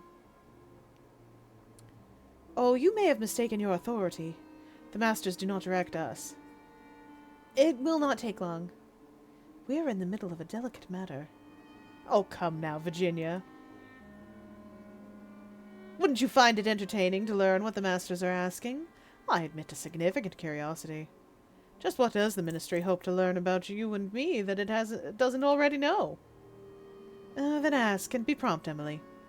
And if this proves a waste of our time, Milton, you will owe me your good hunting horn.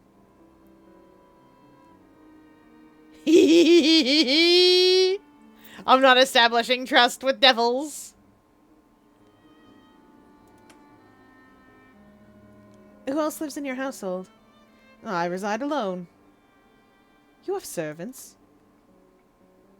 I do. Several. I'd assumed they would not be counted as persons. Thanks, Milton! You must trust me on this sort of thing, Virginia. I've had more time to learn London's customs. And you frequently entertain overnight visitors. Never for very long. I've a maidservant, a housekeeper, and 3 drones. Footman. Yes, footman.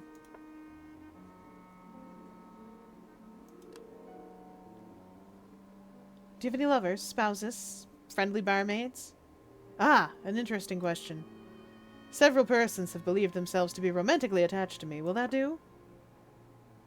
You're not engaged to any of them? Well, of course not. And not married, that I can safely rule out. Definitely not married. I haven't finished with my census questions. Virginia is a fine name, fashionable. I know 3 or 4 ladies of that name. One tries to accommodate the local culture. You gotta remember that the devils are taking a form that is comfortable for us. You must understand that they are not people. They look like people, but they are not people. That is, one tries until it becomes too much bother. Our friend implies that the name does not distinguish you from the common or garden variety Virginia. It might benefit from a poetic epithet. Amber-eyed Virginia, for instance. London poets have a taste for that kind of thing. Brass-shawed Virginia. You must ensure that it scans. Do not write that down. Virginia of the cloven hoof? Definitely not. Pity. I turned my senseless curiosity on Virginia. Are you in love? Do you keep your beloved's heart in a jeweled coffer? I have no romantic involvements that you need report to your employers.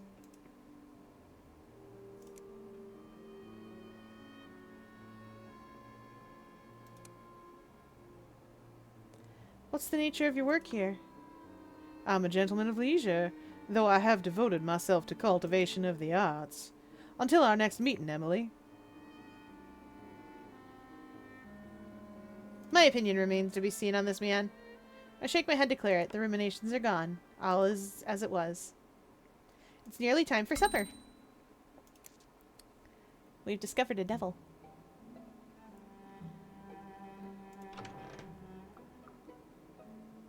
We got 3 censuses to deliver to our man, Mr. Pages. Make sure to help clear the dishes after eating. When the meal's over, I give Horatia a hand in cleaning up. Good of you, friend. We're trying to take care of people. Alright, what are we doing? I still need to deliver the census pages, and I still need to craft a story for Archie. And I haven't done that yet. It's been a few days, chat. 4 days remain in the season of confessions. Another morning, another newspaper. Archie bought one, and the headlines read: Ministry of Accounting and Recounting calls on citizens to cooperate in ongoing census.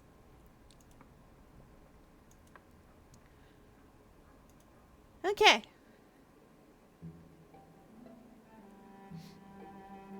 Let's go back to recalling the past. It doesn't cost an action to do this. We just wake up and we're like, whoa, that was what a night. Yes, yes, the usual thing. Horatia offered Harjeet a place to bring the wounded. Oh. Whoa, we had a life before. We did. If you find anyone wounded out there that needs looking after, if they're safe to move, I'll bring them here. But ma'am, there might not be anyone. If no one is hurt, all the better. Most of them I find are dead, ma'am. One young man was crushed by a beam across the middle. Someone had come and taken off his face. Taken it off? Clean cuts? I hope they waited until he was dead. They didn't, because they're Jack. Jack of Smiles. Probably. That sounds suspiciously like something Jack of Smiles would do. In case you guys don't know, Fallen London has a serial killer about. His name is Jack of Smiles, and he does exactly what you would expect he does. Murder, primarily.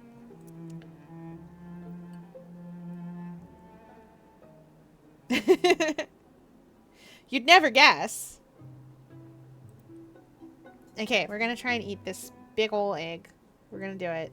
I believe in myself and my ability to eat an egg. I am about the same size as an egg, so we're gonna see if I can fit this all at once. Aquarium staff thinks I can't do it. They're wrong. Oh, oh no. Yeah, correct. Oh.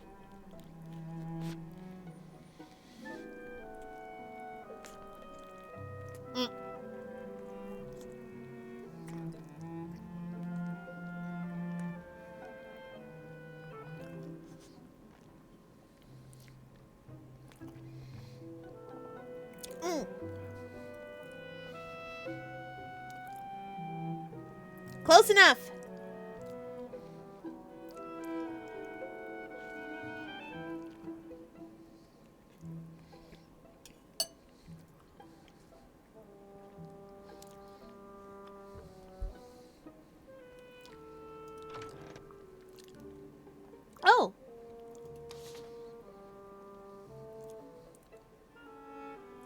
Ooh, discuss theories of ministry misbehavior with Virginia. Oh.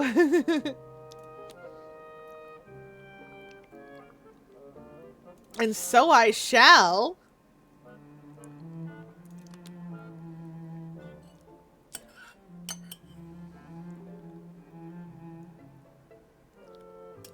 Oh, I should change.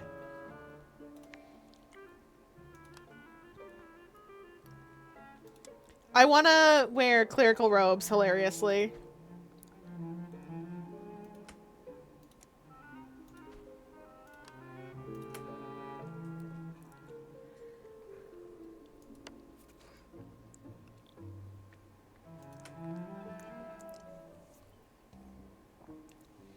According to the clerk, you had an appointment with me. No appointment was on the schedule this morning. Sorry. What do you think Mr. Pages intends for London? Much the same thing the masters intended for the previous 4 cities. They will manage poorly, and in the end the city will be destroyed. Though perhaps not for a few centuries. And they will not know how to get what they want from her. Sooner or later, a 6th city will fall on you. I intend to absent myself before then.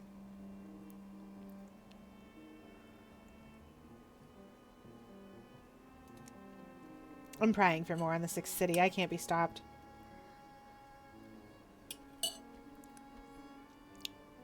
You assume I'm familiar with the 6th city. Oh, it is not yet chosen, I imagine. The masters have not tired of their current toy. There are still a few fragments of the last city buried under London. An unseemly pit, inhabited mainly by rubbery men, the squid-faced creatures. You may be able to discover it by smell, unless human olfaction is as weak as your other capacities. Yes! The rubbery men! Oh, chat! We're gonna look in on the rubbery men! Now, for those of you that do not know what a rubbery man is, you actually do deep down. Do you know what an ilfilid is? Or however it is we pronounce that guy. The fellas in D&D. Well, congratulations, you know what a rubbery man is. They're that thing, but they are significantly less powerful and much more weird. They're not here to enslave your brain. They're not telepathic. They just got squid faces. And you can too. You can become a rubbery man.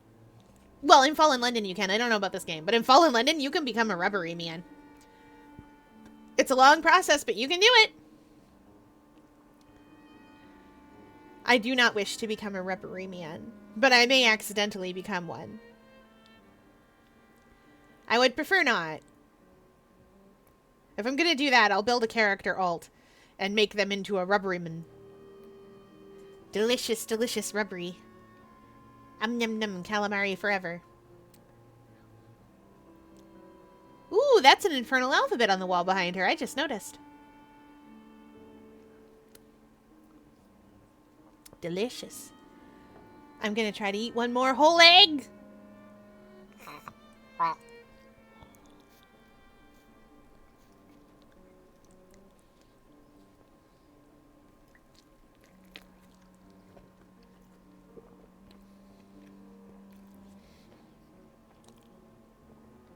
Once again, close enough. I'm so good at this.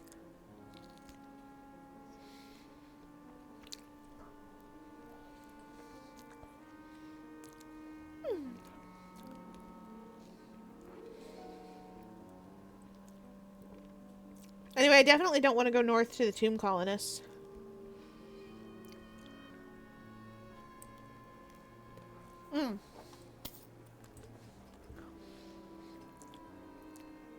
Oh, and these are jars of souls, by the by. Different types, but they are. In case you were wondering what was up there.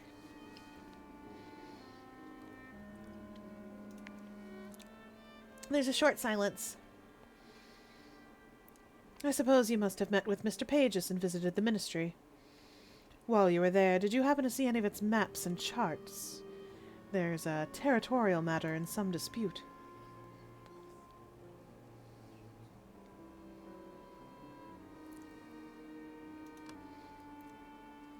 Maps? Those are forbidden now. For you? The laws only apply to you.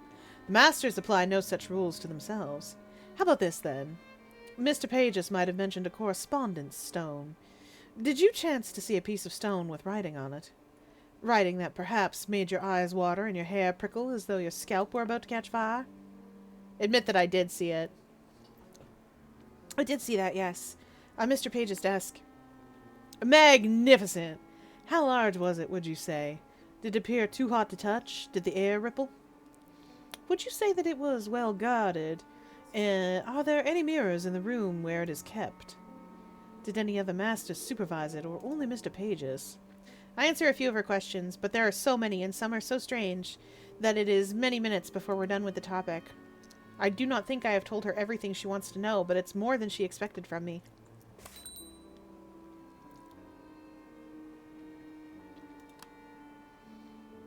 Hell rewards service rendered. Wait here. She goes to the cupboard and produces an ingot of brass. Yes, an ingot of never cold brass! Oh, I need a bunch of those.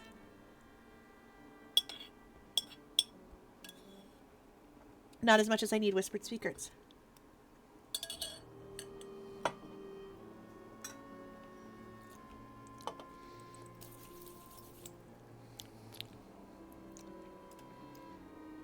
When I touch it, I draw back in surprise. It's not so warm that it burns, but it's not comfortable to hold for long in bare fingers. There is a law above that all things must grow cold in time. This is Hell's reply. Is it getting hotter? No, but it will never go cold either. Theophilus would get use out of this, but perhaps only if he had no idea where it came from. So might Horatia, for that matter. I'm curious about her work.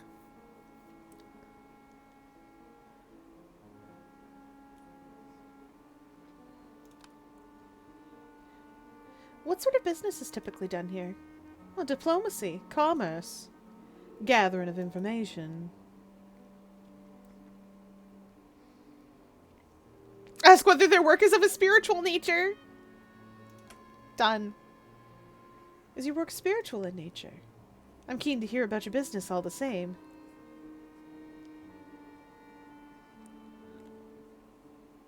Invent a fabulous tale of my reliabilities in all matters. She is gonna see right through that immediately. Like, let's be real here, but I'm doing it. Before February, I had a good bit of confidential business for a very large shipping concern. Any little disagreements they could clear up by way of the solicitors, they'd send me. Oh, they couldn't clear up by way of the solicitors, they'd send me. Oh? You wouldn't believe the things I've seen and kept my mouth shut about. Your assurances have a certain counterfeit quality. We have reached the end of my time.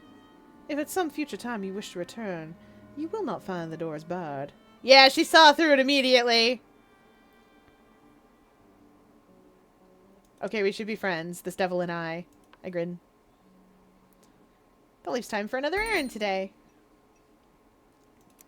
Motive! Meant to exploit London! We can make a story out of that!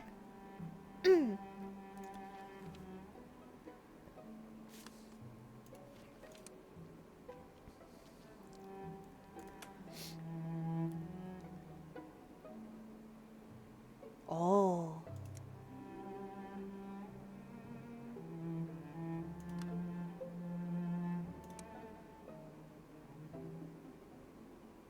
Yes! Yes! This is exactly what it is! Mr. Pages had a use for love stories as though they were a currency.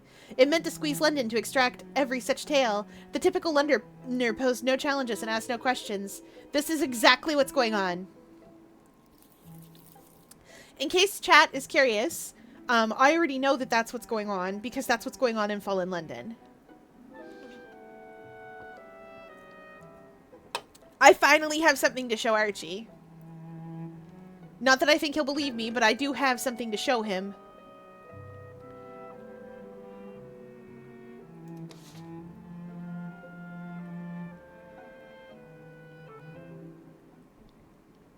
I'm going to give him the census pages, and then tomorrow I'm going to show Archie those papers.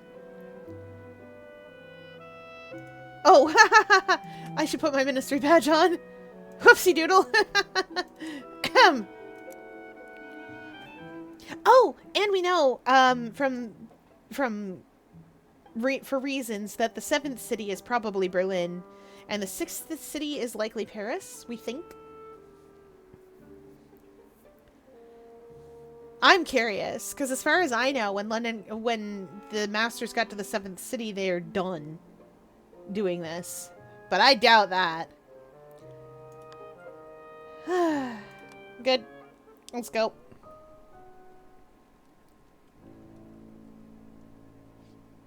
Undercon Grizz. Should Emily assist with censoring the mail? Oh, no, that's not a good idea. Emily, don't misunderstand. We're not changing anyone's letters. We change whatever displeases us! We really haven't altered anything to speak of. Do you have anything more? Everything at once. It turns over a page. The trick is not to look at the back of the penny at all. It turns over a page. I've got used to this transaction now. It turns over a page. I can take my penny without flinching under its stare. That's enough of my official duties for the moment. Oh boy, we're gonna get in trouble. Ask whether the Masters always knew the way to the surface. Have the Masters always known the way above? Were you only waiting until a suitable time to tell us that the surface is still there? There is always a way for us! For you, sometimes, it hides itself. There are a few things about the canal I still don't fully understand, in fact. Surely the pressure and the differentials of height make it difficult. The way is always periculant, ascending most of all.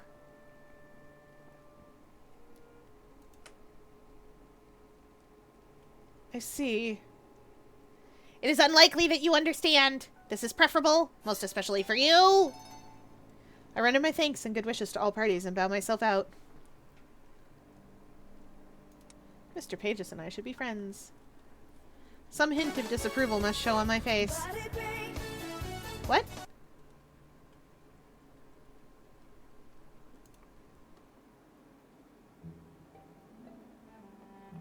Alright, we hydrate as chat demands.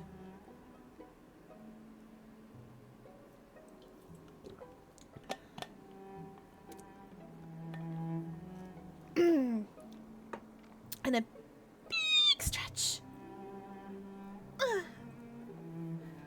Oh golly, my tummy is very full. Did you know I ate an entire egg and then another entire egg, and eggs are as big as me? Oh, that's so many egg. So we're gonna do shoulder presses. Okay. 1, 2, 3, 4, 5, 6, 7, 8, 9, 10.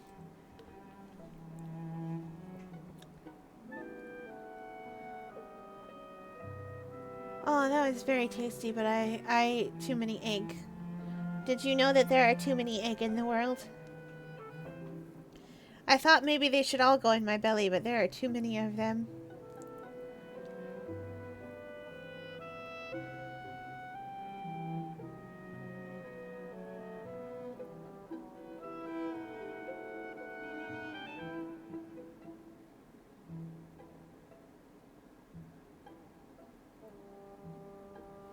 Okay. Let's go on down to supper. Then we'll talk to Archie tomorrow. Oh? I don't know where the others have got to. They do know when supper is served. Good evening. I'm looking for Archibald. Is he here?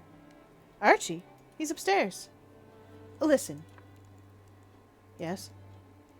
I know all the old maps have been outlawed, but if you've come for his atlas, do you think you could leave it with him? Gives him a lot of comfort remembering all those little villages in Scotland where his family used to live.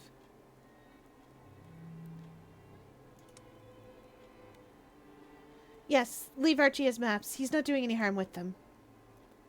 That isn't why I'm here.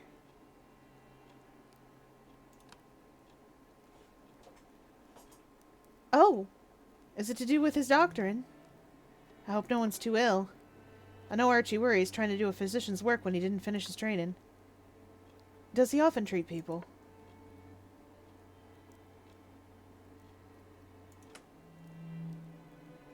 He treats a lot of things. Broken bones, stomach complaints, nightmares.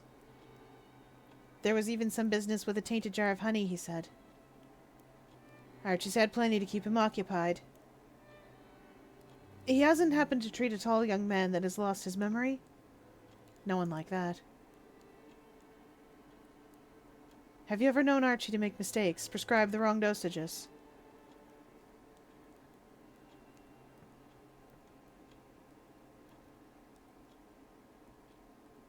He's my best friend. You're asking the wrong person. Archie's a friend. Until today, I would have called him a friend as well. Of course, Archie chooses this moment to come down the stairs. Harjeet, I hope you're well. I'm sorry, Archibald. I'm here in the line of duty. It's about David Landau. Oh, did something happen to him? I only saw him today. Shortly after your visit, he died by poisoning. Died? The poor man.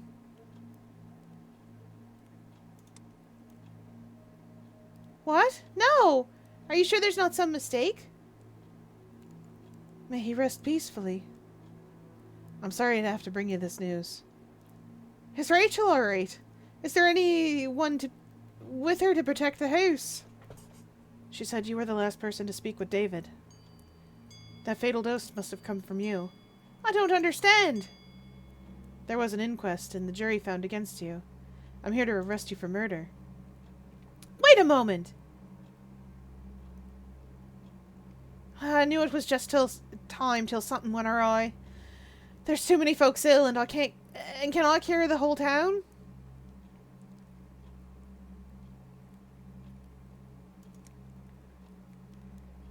Can I ask Archie something, just for a moment?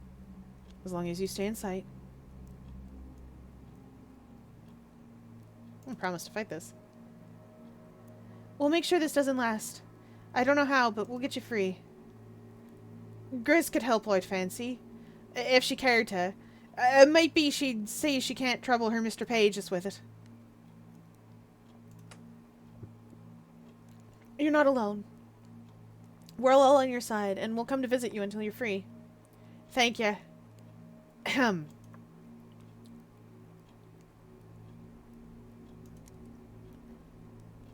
How's Rachel doing? Does she have anyone with her? There's her housekeeper, Phoebe, and some friends from her community. They're preparing the body for burial. It can't be left unburied very long. That's true! Weird when you leave one for 3 days. But there's a reason for that.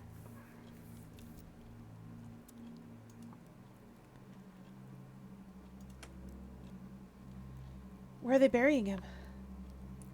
They mean to take him to a Jewish graveyard at Ball's Pond. Rachel said there might be a dispute with their Spanish relatives, and that their mother was buried somewhere else. Oh! Oh! What neat little attention to detail! Oh, fun! So, chat, you love niche things.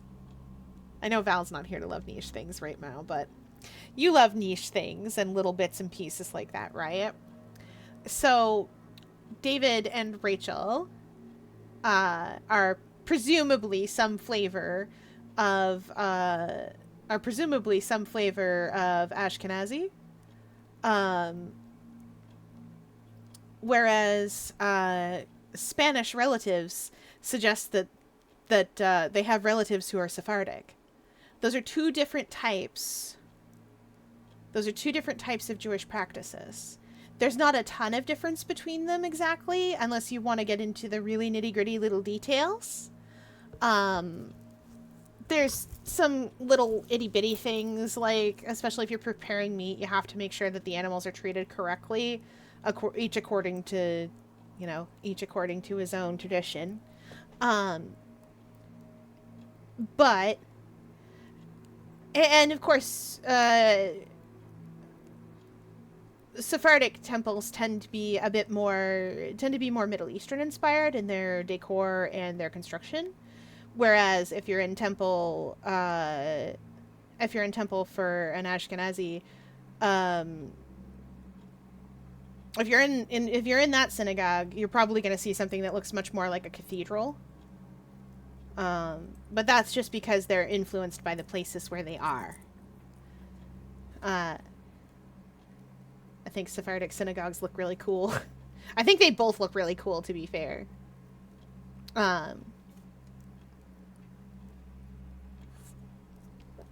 Anyway, yeah. The suggestion. I love this.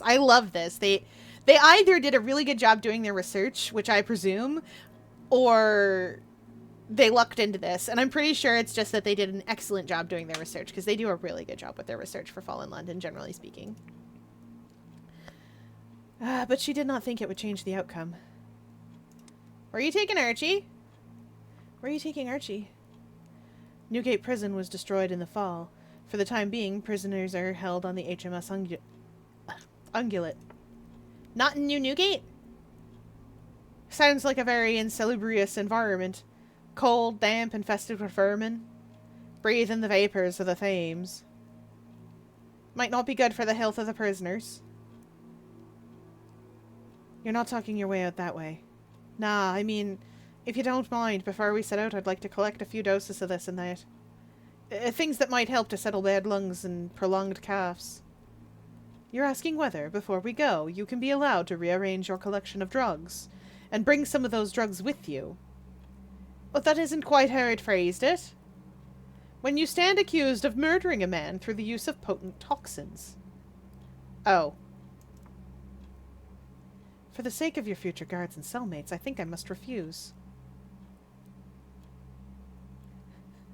Archie! Archie, you... Archie, why?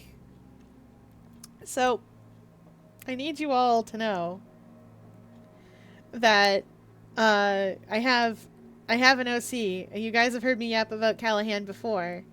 I'm delighted by him. He's a doctor, and he's a lot of things, but one of them is really bad at remembering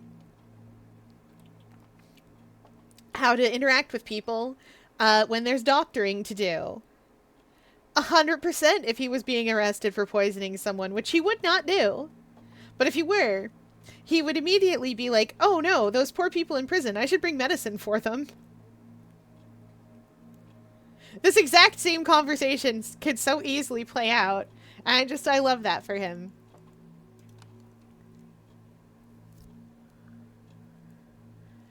Horatia, I'll be back as soon as I can. Don't let out my room to anyone else. We won't. Don't fret. We'll get to the bottom of it. Rachel, did you kill him yet? Maybe Grizz's high-placed friends at the ministry will come in handy. It'd be a good thing if they did. There's still dinner on the table, but Horatia doesn't have much of an appetite. Oof. Oof! We're getting my boy out!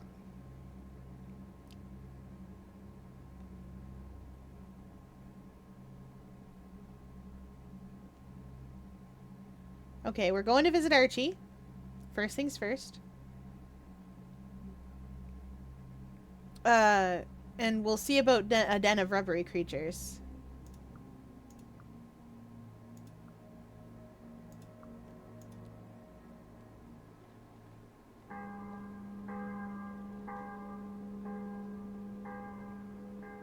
Three days remain in the season of confessions.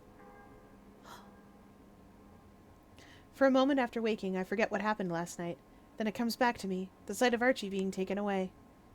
Horatia staring at the plate of uneaten pie, the rest of the evening, strange as it was, and then stumbling back to my own bed. There's no mention of Archie's arrest in the morning's newspaper.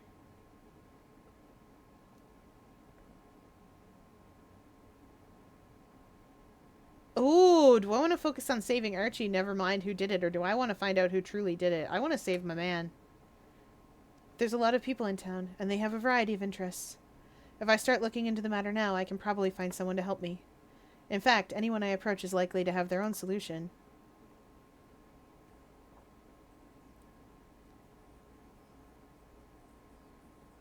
I can't leave Archie to rot, no matter what he did. Loyalty is more than law. More than the claim put on us by strangers. The only question is, what force of persuasion or trickery would put an end to this matter?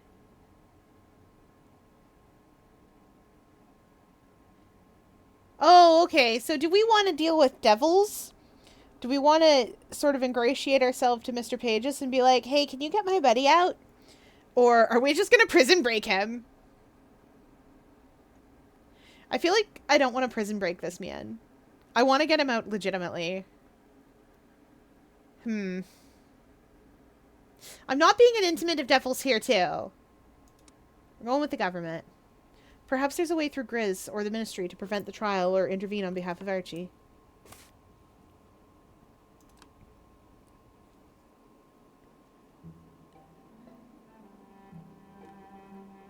Ooh, we have passed a recall.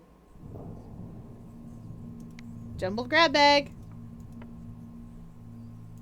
Oh, I got nothing. I'm out of other memories. I struggle to recall them and they just float away again. Okay, we're all out of memories. Neat.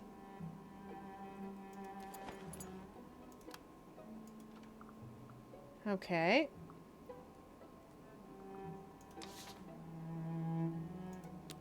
Oh, did I accidentally click that I didn't want to be friends with Mr. Pages?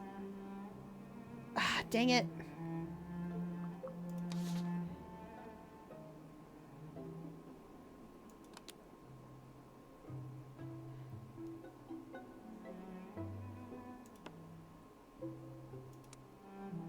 I do want to be friends with my giant bat creature.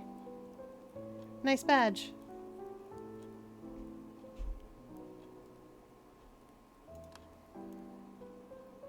This is more than a social call.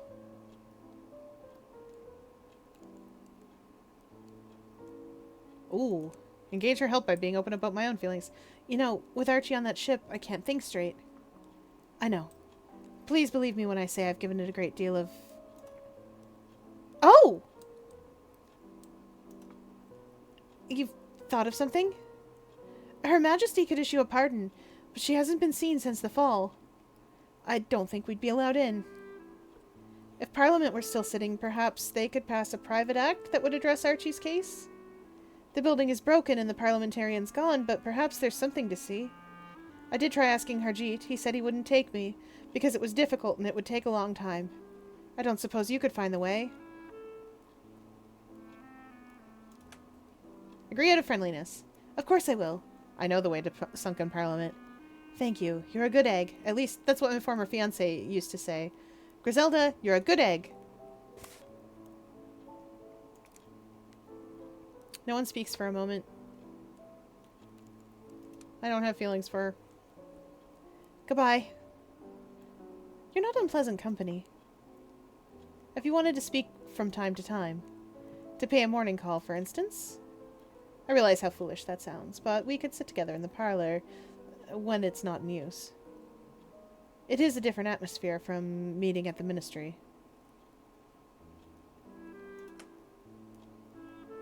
I think well of you, but I don't want to give the wrong idea. With that understood, I'd be happy to. I was used to a townhouse full of family and servants before I came here, and guests to dinner most nights of the week. The season would be starting now, or hereabout. Of course, no one can come up from their estates.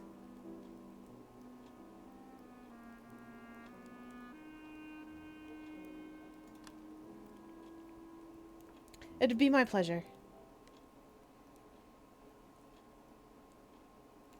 There's time to run another errand today. I know how to guide Grizz to the sunken Parliament.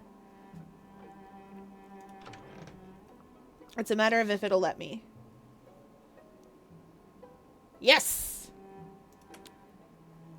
I have a very clear goal, and I'm going to do something about it. It's no trouble convincing Grizz to come with me.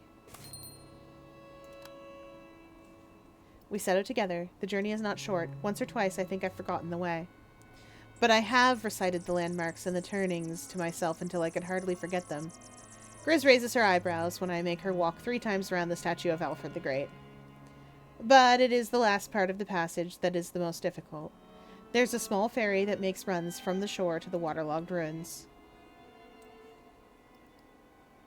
The fall wasn't kind to this building.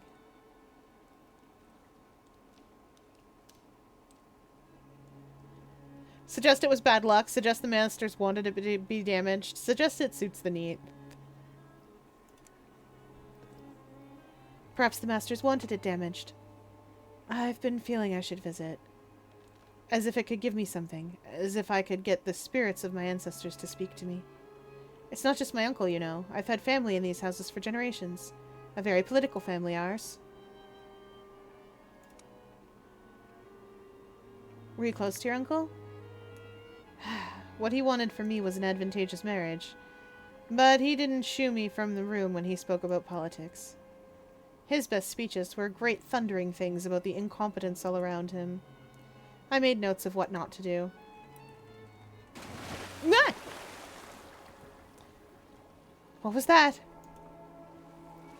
There's something here that doesn't belong to the surface or to the air at all.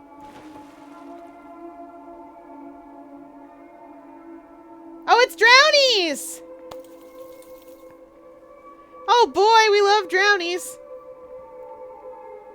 Chat, in case you are unfamiliar with the drownies, they're exactly what I said they are. They are drowned. Hear our song, the Melipone Parliament. Niece, niece. Uncle? Hear us.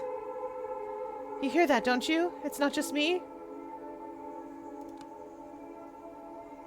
I hear. And you hear the words? At the command of the masters, we held sessions in the honeyed realm. Vote after vote, such matters as the foundation of a labyrinth. We voted on the eradication of foxes, and taught the rules of procedure to Mr. Mirrors. Oh yeah, I did forget about him. But we grew tired then. When we begged to go home, they sent us here to drown. And now, serve at the pleasure of the Fathom King. The song compels. I could stay here. I could stay here always. Why do you serve at the pleasure of the masters? Why do they not come here and submit themselves to question time? We need to go. Don't just stand there. We need to go now. Shalba drags me out. The singing grows louder as we go, as though more voices were joining in. She says nothing on the walk home. Nothing until we get all the way down to the door of the house.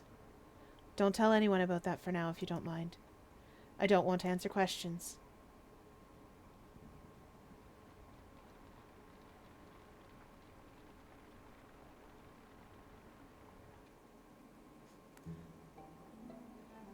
Anyway, the drownies are normal and fine. Definitely totes normal and also fine. 100%. Normal, but also fine.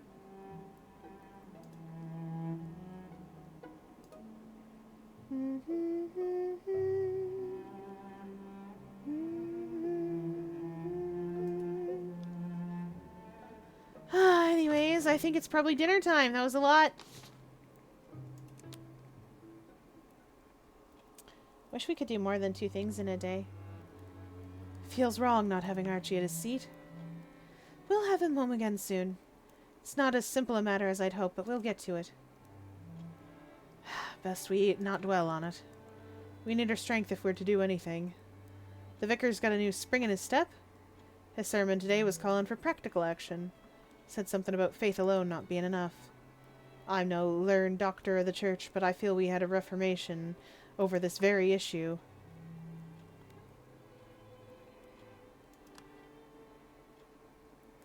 What was this advice?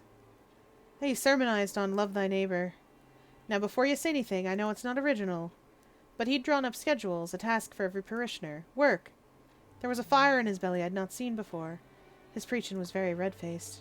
He's not ill, is he?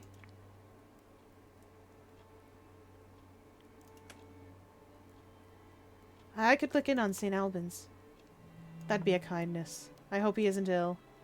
I'm not going to use St. Dunstan's for Sunday service. The vicar there has notions. We must go back to Parliament. I've realized how we can save Archie.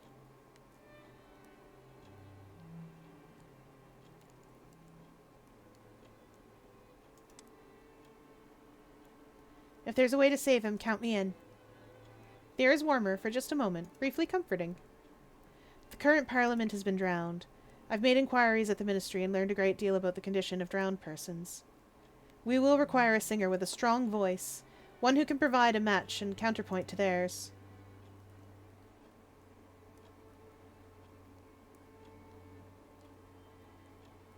We'll let her continue. She produces a sheet of music, readable, but in a rather strange hand. That will prevent the drowny song from drawing us down into the deep before our business is concluded. And, what business is that? Well, Parliament passes private acts as well as public ones, to grant a divorce or alter the status of a crime. I've drafted an act that would prevent Archie from being charged with the murder of David Landau. It relies on his status as a doctor and the possibility of regarding any mishap as a failure of skill instead. I'm sure it's not very good. I've drawn on various precedents, but it's my first time at this. But that doesn't matter, as long as they pass it.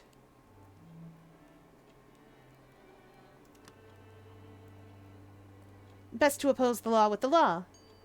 Everything in order. I've given a thought to who our singer should be. My own singing voice, I regret to say, has a thin and reedy quality. A shame. Indeed. Among our acquaintances, I think Reverend Witherwick would be their most plausible contributor. He has a powerful singing voice and is accustomed to leading the choir. Moreover, his desire to serve his fellow man should encourage him to cooperate.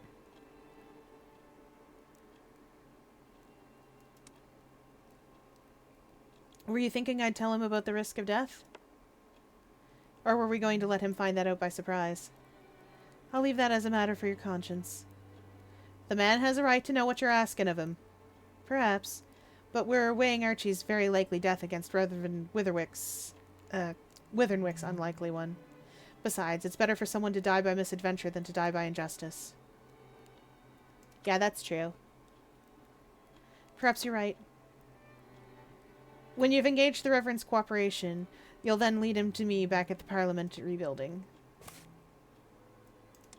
Ooh. We are clearing up the dishes after we eat. Good of you, my friend. We're friends with our nice lady. Okay. Good gravy. I've got a lot to do, but we're getting Archie out.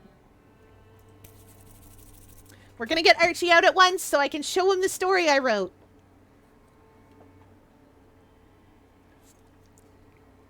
I don't know if there's a way to prevent him being arrested. I think that just always happens. There might be. Who knows? It is a mystery. Do do do do do do do do do do do do do do do do do. Anyway, once you complete the game once, you can play through it again as an advanced profession.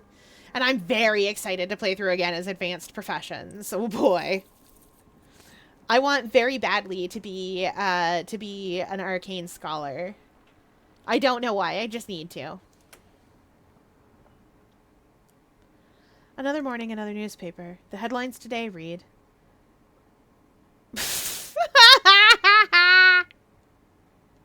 Oh, Chad, I'm gonna read this to you.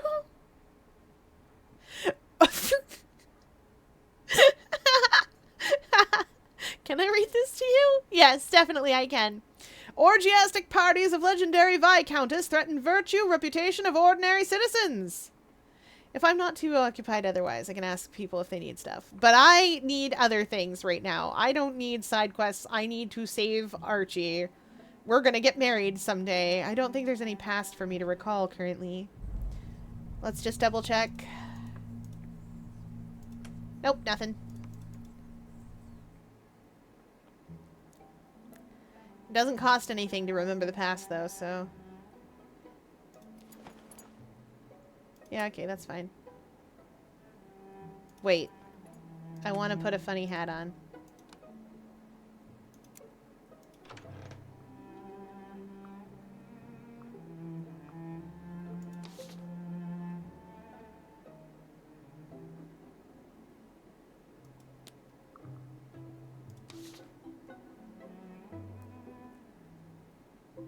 Okay, let's go ask for his help. Wait.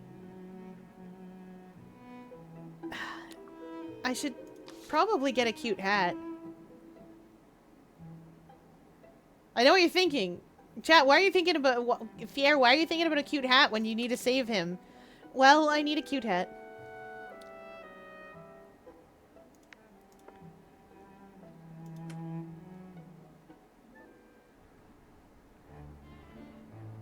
Emily, it's good to see you.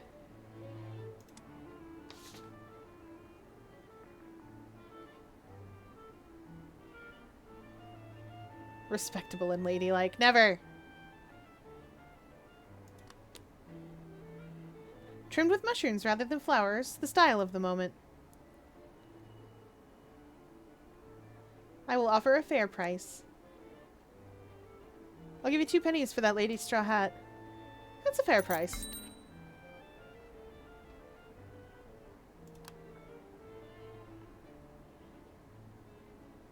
Oh, I want the top hat actually more.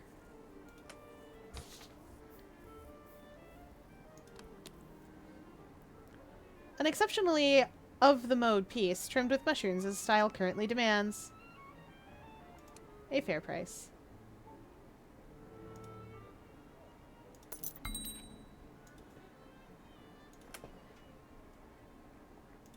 I have no more money to give her.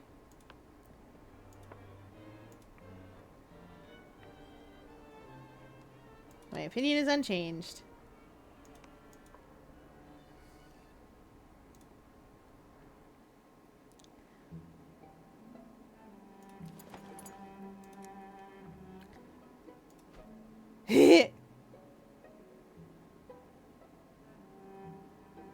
Funny mushroom hat.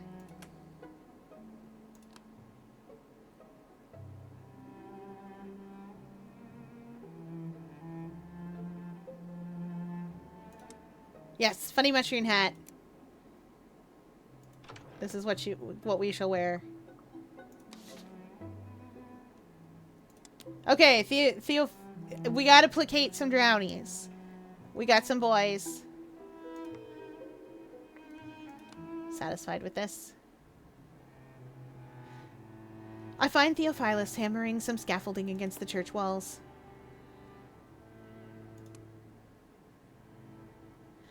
By chance, would you be willing to come with me to the ruined building of Parliament and sing a song there?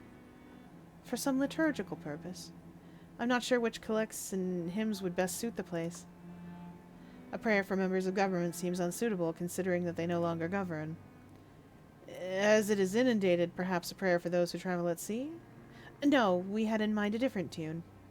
I hand him the sheet with its curious markings. I will have to try it out at the organ. It does not look easy to sing. And it looks to me as though it is only one part out of several. Surely another melodic line is intended. I can't speak to that. But it is your singing voice we need. Explain the situation and the danger. I know I probably shouldn't, but it may not be an entirely safe expedition. I give him a brief explanation of our trip to Parliament and the drowned parliamentarians we found there. I describe their song and the allure of the deep water when they sang. Where will you be while this song goes on? Grizz wishes me to remain outside. And the creatures, are they beyond salvation? It sounds as though they were very much once human. Perhaps now they are merely possessed? As to that I have no idea, but I wouldn't advise stopping to preach to them, not unless they can be sung into cooperation first. Very well, I will do it. Send me word when you're setting out. There's a brief lull in the conversation. Horatia has told me of poor Archibald's arrest. Down here, everyone has lost something different, so they cast their eye on what a neighbor has and they don't. Like the 2 women who came before Solomon to argue over their child.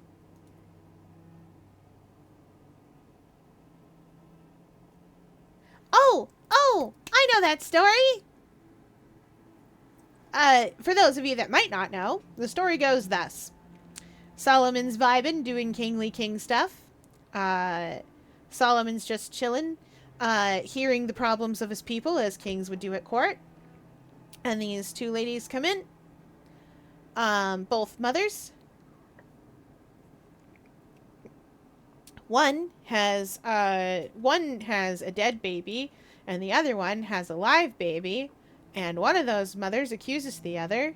Uh, she stole my child. She put him in. She bore hers is gone, and she took mine. Uh, and they argue about it. No, that's mine. She's lying because hers is dead, etc., etc. So they argue quite a bit. And Solomon, in all his wisdom, because he is intended to be a wise king, and Solomon, in his wisdom, goes, so you both claim that this baby is yours. And both of them go, yes. Then cut the baby in half, and we shall divide it equally between them. And one of the mothers shrugs and goes, yeah, all right. And the other one goes, no, don't kill the baby too. She can have it if she wants it so bad. And Solomon stops all of this and goes, that's the mother right there. The one that cares about the child. And I like that story because it really doesn't matter. It does not matter whose biological baby whose biological mom that baby's it. Let's try that again. You know what I'm trying to say, but I'd really like to get it out of my poor little face. Trying so hard. Talking is hard. Anyway, what the idea, at least as far as I take it, is that it doesn't really matter which one is the biological mother of that baby. The fact is that one of them definitely cares about the child. And therefore, that's the mom. Anyway, what was I doing? Oh, yeah. I'm defending my boy. I don't think Archie is given to jealousy. Perhaps not of wealth or status. Most people wish for something. Off I go. I make my excuses to be going. It was good of you to stop in. Lord, see you safely home again. It's almost time to eat. Okay, we have a plan. I have a funny hat. We're gonna save Archie yet. Next time I do this, if Archie gets arrested, I will look into the cause. I will look into who done it. We're clearing up these dishes. I will admit that some of this is a little repetitive on account of there's morning, afternoon, evening, and I kind of wish the days were longer. But at the same time, I kind of like that, I guess, because like the days shouldn't be so long. It's hard to get around.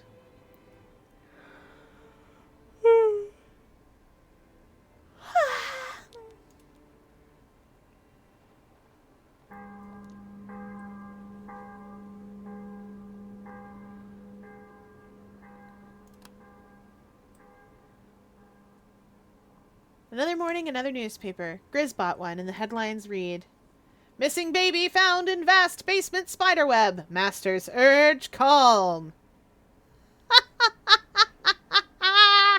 Oh boy, the sorrow spiders. They're out in force today. Chad, if you don't know what a sorrow spider is, don't know what that is. Don't find out. Don't learn. They're scary. They're very scary indeed. Spooky, spooky. If I'm not too occupied otherwise, blah, blah, blah. I have other occupations. I have other things to do that are not help my friends.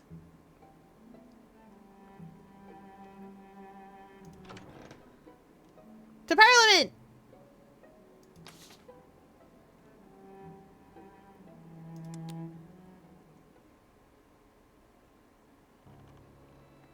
I was never inside this while the building was intact. Nonetheless, it is distressing to see it in such a condition. Pray, wait outside, Emily. Reverend, your song is needed. Now? Ah. You call. Go on.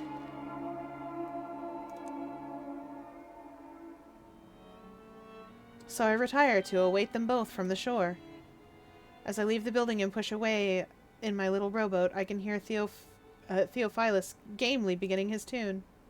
And underneath his song, Grizz is reading out a text.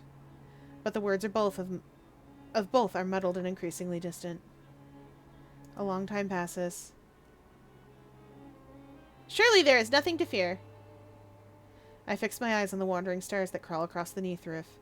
I give no thought to the watery depths, to the cold descent among leviathan bones.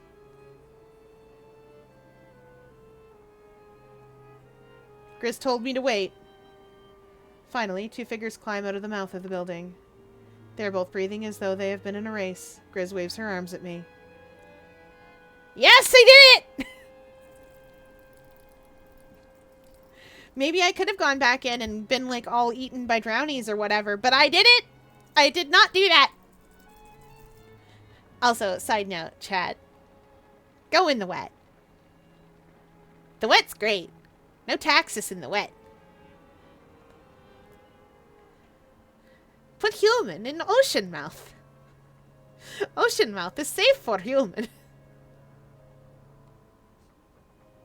Very big and good support for human. Put baby in pelican mouth. I found that curiously invigorating. You were a great help, Reverend. I recommend warm tea. You sound a little hoarse. I felt it, especially during the duet with the chap on the woolsack. The Lord Chancellor presented a greater challenge than I had expected. Wouldn't have expected him to be so operatic. And his face was disconcerting. I believe crabs will inhabit any convenient hollow space.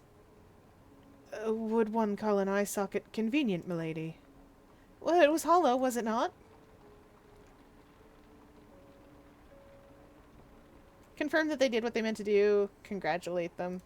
I'm gonna congratulate them. Very well done. You may congratulate me. I have passed an act through the Melopone Parliament. Their standards of debate are not what they once were, and certain customary etiquette had to be dispensed with. But, nonetheless, I have altered the law of the land and carried away the evidence in its vellum book.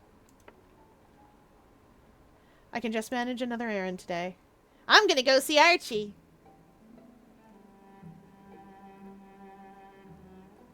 Now I'll leave the badge on. And my funny hat.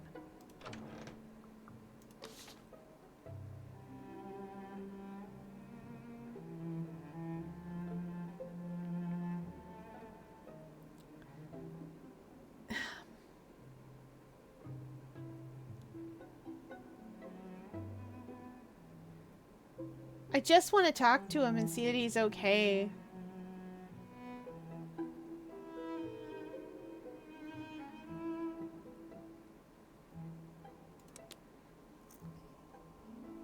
Welcome in! Hi, finalies!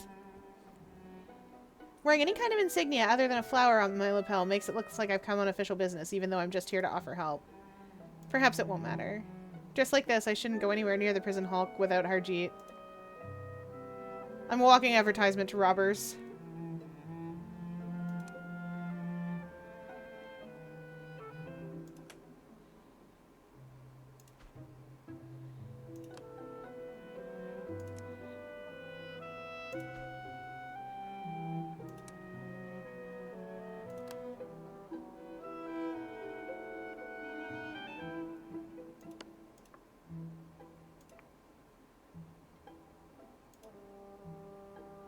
I don't have anything to rob.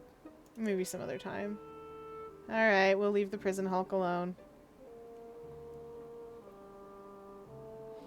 We're playing, Mask of the Rose tonight. I'm getting my man out of jail.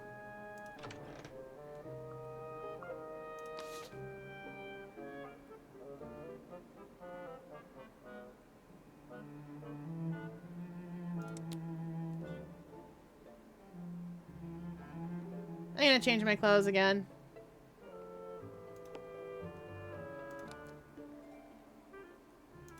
I'm gonna put on my funny hat.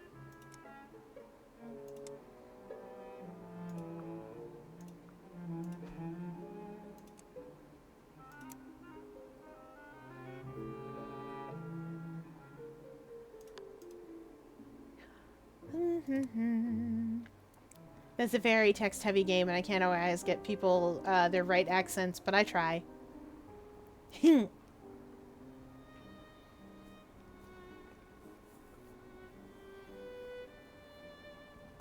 You're looking well. Anywhere new to show me? A cavern of tentacled creatures, right! Never played. Seems interesting, though. A visual novel? Yes. This is a visual novel based in the world of Fallen London. Fallen London is a browser game, one of the very few that has survived to this day. You can still play it, and in fact, there's still new content. I'm currently watering a tree to make sure that it grows and is in both beautiful and healthy when the Trader Empress comes to visit it on the 8th. This game is a visual novel. It's reasonably robust. It is primarily interested as I would have said it's primarily a dating sim, but that isn't quite right because you don't have to date anyone.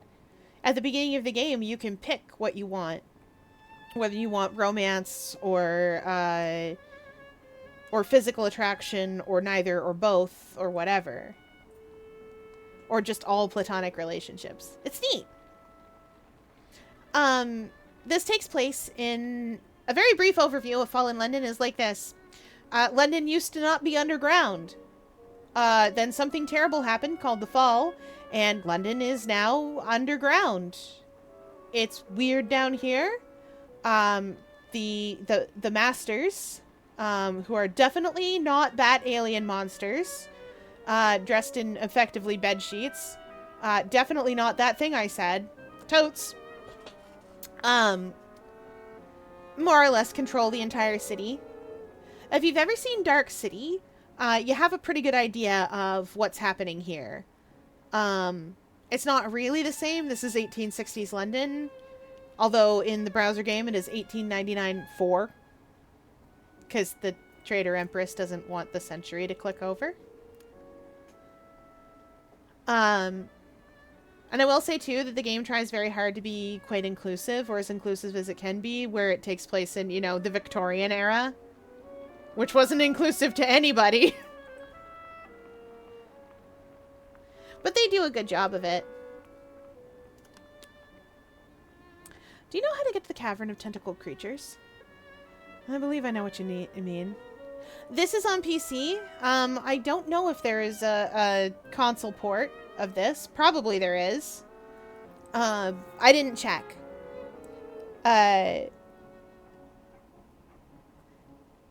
One of my viewers got this for me, which was very kind of them. I'm very grateful when people get games for me. I mean, what? One of my viewers got this for me when we were yapping about Fallen London, and I got really excited. I have Sunless Sea as well, which is a sort of roguelite that takes place on the Wolfstack docks. You are a Z captain, Z-E-E. You are a Z captain, and you have a ship, and you do that in the Sunless Sea, which is the ocean outside of London. Which is definitely not called London anymore. It's the 5th city, and if anybody calls it London, no, they didn't. Doesn't have a name anymore. That won't stop the magazine formerly known as the London Gazette, nor the paper formerly known as the London Times. Won't stop them. Anyway, there's a lot of cosmic shenanigans here. I sometimes call it Lovecraft Light, because those things are here, but they're not the main focus. Like, I'm going to see some rubbery men. They're squid-faced guys. They're reasonably nice. Sort of. It's complicated. I like them. There's a place called Polythreme where everything is alive. You know, like Beauty and the Beast style, everything is alive. But when I say everything, I mean everything. Not just the candlesticks, but the blankets, the pillow, the bed frame, the mattress, the cobblestones, all of it alive. Being an octopus makes sense you like them. They're nice guys. They have amber. They have pulsating amber, and they have warm amber, and they have a lot of weird stuff. If you're playing the browser game, you can become a rubbery man through a series of convoluted and complicated situations and steps. You shouldn't, but you can. The game makes it clear that this is a bad idea, and yet people will do it. I'll do it. I wouldn't. I'm already a squishy little octopus. I like cosplaying a human. I believe I know what you mean. We walk companionably. I've become adept at learning the paths. He's become good at teaching me. The Warrens of Amber! A warren of brooding tunnels and resinous deposits. Anyway, Amber's normal and fine and definitely doesn't bleed when you squeeze it sometimes. That's the kind of place London is right now. Oh, there's talking rat people. I love them. There's rat catchers, too, who are out to catch these rats as if they were still pests. And, I mean, I suppose they kind of are to the people of London, but who cares? They're cool, they talk. They have little rat funerals. Harjeet takes me as far as the cavern entrance and suggests I watch my back. Anyway, I highly recommend Fallen London if you've got nothing else to do, because it is a browser game. You can play it on a mobile browser, too, so you can just kind of, like, tap it. It limits how much you can do, of course. The descent is steep, the caverns lightless and treacherous. I walk in the dripping dark for a very long time. Has anyone else ever been this way? Will I ever return? We'll be fine. Yeah, it's great! It is the holidays right now, so there's an advent calendar, which has some really good stuff in it so far. Equipment to boost your attributes and a few sundry little things that'll really help out new players. There's also a tree. I know I said that before, but I love that tree. Also, never be afraid to fail a challenge in Fallen London. When you fail a challenge, you still learn something and your stat still increases. It's just when you fail a challenge, you usually get some negative thing to go with it.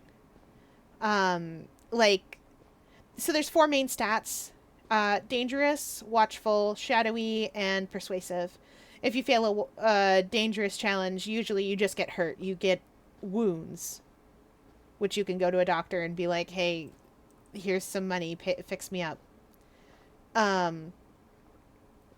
Or if you fail, say, a persuasive challenge, you might get a little bit of scandal. Go to church. Or something. Or do a good deed. Get you an orphanage or something. Donate to an orphanage or something. And stuff like that. It's huge. The game's been going on forever. Forever and a day.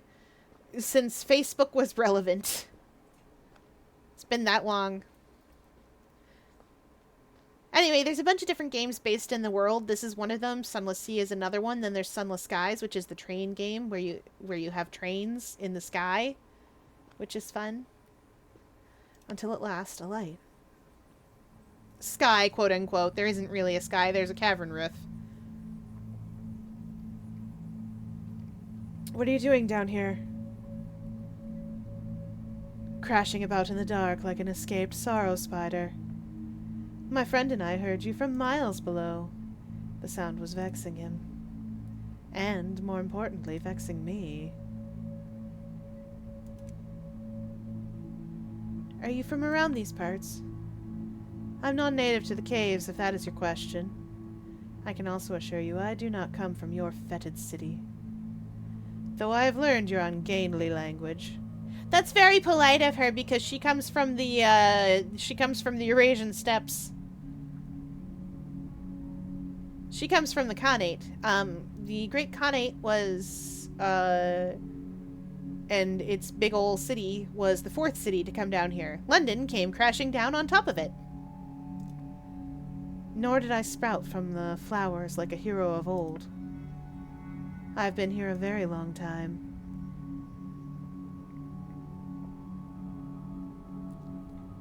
Let's try this one. We're gonna get her name right.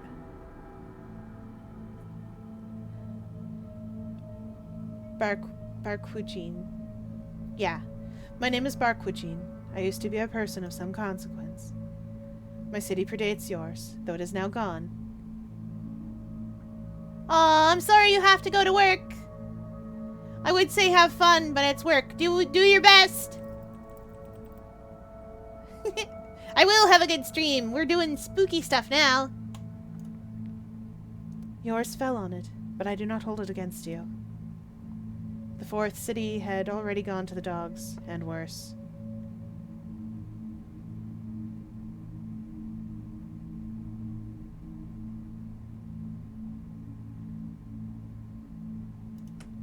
ask about the previous city. What became of your city? It's gone now. No one remembers its high walls, the dancing hall, the palace of myriad peace, the tree of never-burnished silver. Only I remain. Seems best I escort you into the caverns if you mean to explore. There are things down here it would be best not to fall into. You may not take my arm. And my friend would welcome company. It saves him talking at me. She leads me deeper into the darkness. Okay, bye! She's not technically the last of the Great Khanate, but the rest of the city, the rest of the fourth city that's left is out to sea, and we can't get to it from London. I've been watching your city for some time. I've made a few trips to the market above and bartered for what I could with what little we have. I've observed that Londoners are an excitable breed. It is in this spirit that I warn you not to be alarmed at the appearance of my friend. He cannot help it.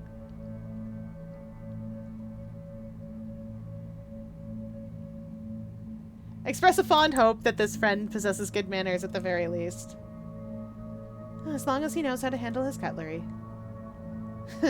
I fear that you would not wish him to.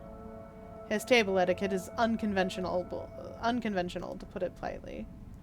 Dionysian, to put it unkindly. Whew! That's vintage! To call something Dionysian, I can't pronounce that one today. I've only ever seen it written out.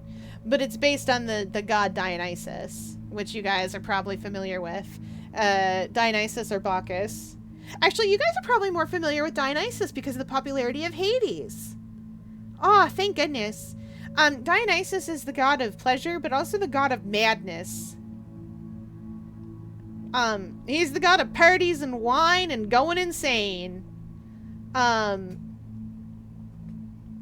So, when you call something Dionysian, usually what you mean, at least what you mean in the olden days, would have been that,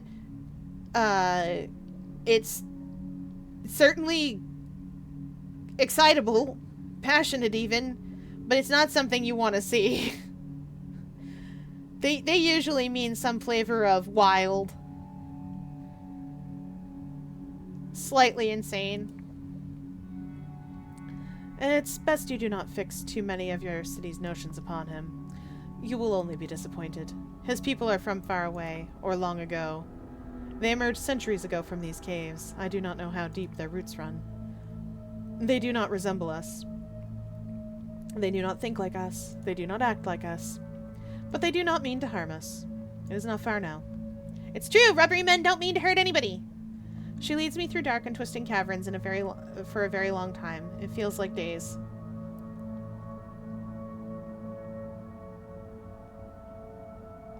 That's a rubbery man. This is Batachikan. It is not his name, but what he has permitted me to call him. I love him! I love him at once! Look at that! There's a whole human body under there. But most of that is correct. Look at that! He's probably even got a mouth. But like in the proper place. For an octopus, like me, underneath. Look, see? He's got tentacles, and that's sort of scrunched up to make like almost a nose-looking protrusion. And he's pointing his eyes forward. But his mouth's probably in underneath here somewhere, which is great! That's where it belongs! Thanks, rubbery man. Names are unknown to his people. He is a man of surpassing flexibility. He does look like it! An octodad of the ancient days. Perhaps rubbery man is the more suitable translation. Yes! Though, of course, he is not a man, but he has insisted upon the masculine. I have not wished to dispute this.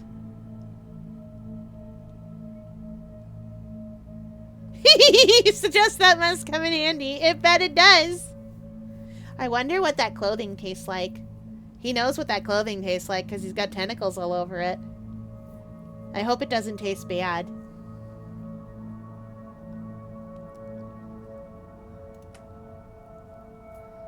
I imagine there's more than a few uses for such a skill. Betachican makes an innocent hooting noise. Believe me, the novelty wears off after the first century. And now you've only encouraged him. You are the first to venture down here. Though secrecy has grown harder and harder of late, Betachican insists we get as close to the surface as we could. I told him it was only a matter of time, and I was right.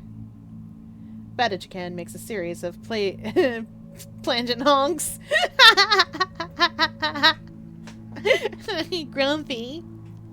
Grump. The gesture is obvious. The surface. There are others of his kind, many, in deeper places than here. They sheltered me from the dissolution of my city. They have sent us the vats to be their emissaries. I have been his eyes and ears while we waited to see what would become of your new city. I have even learnt your language. What under heaven happened there? Such an ugly polygamous tongue. Hi, Val! Welcome back!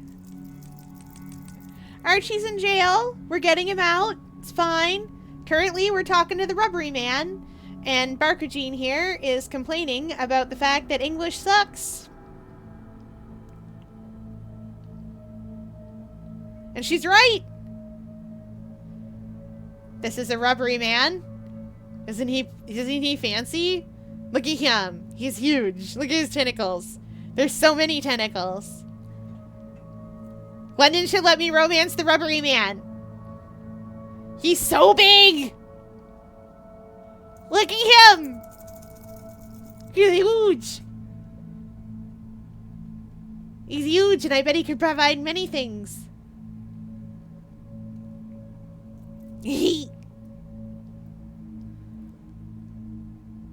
Anyway, Barkagine's from the 4th city, which is the Great Khanate.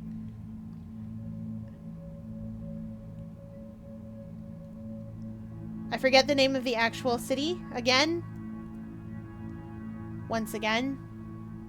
I always do. Ah, I believe we have tea. Will you take a cup? Betachican makes a series of frantic honks as though to dissuade me.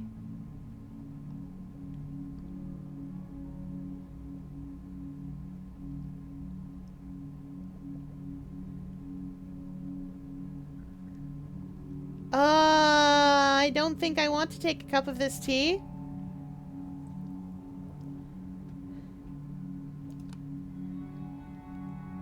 I couldn't possibly. How disappointing. Is there an error in how I make it? Offer to show her a London method of making tea. It's slow, without kettle and only a campfire and ancient porcelain. There is no milk. What results is sweet and bitter, the sourness leavened with too much sugar. It's not unlike what I normally drink. Unspeakable, abominable. If you are not finishing yours, I shall have it. Betachican surrenders his cup with equanimity. Orifice is opened for drinking seal. Oh dear. He wishes to... I had mosaic tiles somewhere for the difficult ones. Bear with me, as the cheating costermonger at the market says. Betachican approaches with a plaintive burbling. Betachican extends a tentacle. He wants me to take it.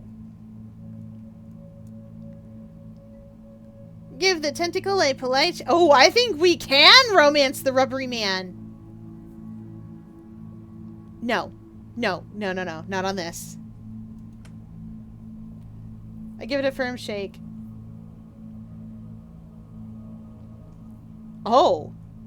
It's oleaginous and soft as silk.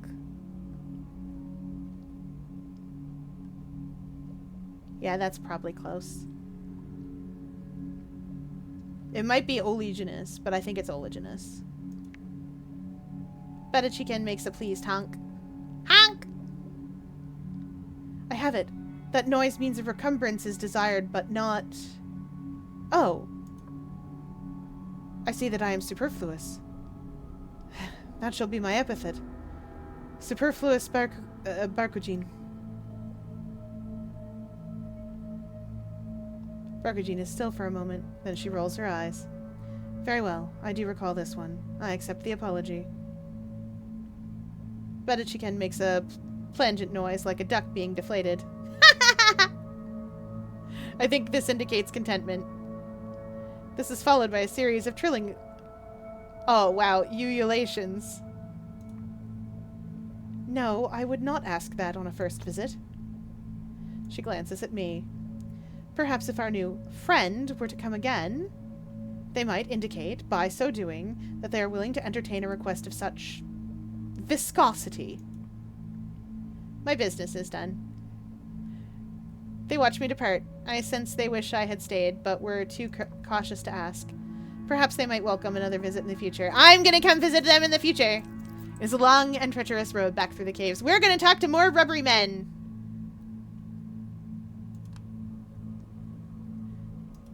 I've only platonic intentions for the pretty lady. At this point, I go back to Horatius.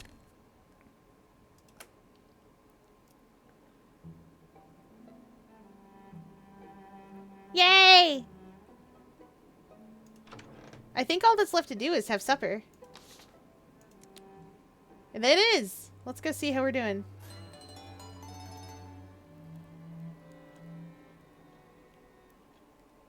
I'm gonna tell her what I found. I explained my expedition to the caves near the bazaar, looking for men with tentacles. Horatia has taken quite an interest lately in less human things down here. Ah! Hi, Jelly Bucket, welcome in! Oh no, a raid! Okay, we'll go a little longer. Welcome in! Alright, we hydrate as chat demands. We'll go a little bit longer. I guess we're going for an extra hour. We are not going for an extra hour. I do not have an extra hour in me. No, I don't have an extra hour in me. We'll go for another little bit. Just a little bit. Don't worry. Hi! Let me finish up with supper, and then we'll head on out. On to adventures. Oh, did we come at a bad time? I usually end off about now. Don't worry. Don't worry, you couldn't have known my end screen hadn't come up. I made my choice. This is my life now. Hi, Sapphire Raven's Nest. Welcome in. Hello, everybody. For those of you that don't know, my name's Fiera Luna, and I play games on the internet.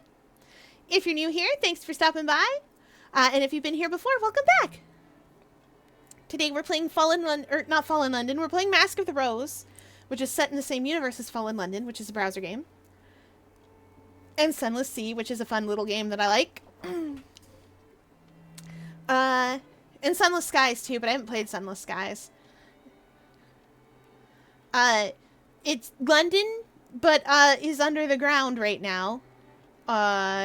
Because giant bat alienmans have definitely, who are not giant bat alienmans, what are you talking about? That's crazy. Have stolen it into this, in here. And, well, see, they, did that for reasons. What reasons? Love stories, primarily. This is the 1860s, so you have to remember that. Although the game is very good at generally being cool about it, because we're not upstairs in Victorian England, we are downstairs where there are monsters. There are guys with squid faces wandering around, so we're a little less picky about whether you wear a top hat or not. That's how she works. Anyway, welcome in, everybody! Right, for those of you that don't know, I am a 4-centimeter tall octopus living in the Horatio Lear Memorial Aquarium, and streaming is my enrichment, which means I'm here basically every night. Although, this month, where it is December, and there are many holidays, I will often be, trapped doing holiday, things, as staff is wont to do to me, because it's fun and I like it. It's Jingle Bells time, among other things. Right, where was I? I explained my expedition to the caves near the bazaar, looking for men with tentacles. Horatia has taken quite an interest lately in the less human things down here. Full of undulating wigglies, ready to undermine London's cellars? Horrible tentacles oozing forth to pull us from our beds? No, nothing like that. Oh? Tell her the truth. I met a rubbery man. I explained about Barkujin and Badachikhan. Wow. I suppose it stands to reason we're not the first down here. Can't be just devils and masters and what have you, but ordinary sorts too. Well, as ordinary as a man that looks like something found dredged up from a hauler ship can be. Seems a sorry fate to lose your home twice over. I hope something can be done for them. Horatio doesn't say much, but I can see I'm in her good books. I'm in no hurry to change what we are now. We're friends. Now, what was I doing in my journal? Give Harjeet any account of the murder at all, as it doesn't matter now.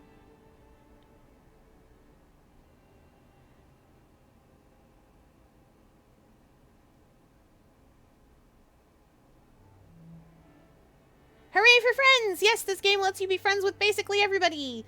It also lets you be dating basically everybody you can date, Mr. Pages. I don't know why you would want to, but some people, it is as Fallen London, let's be real.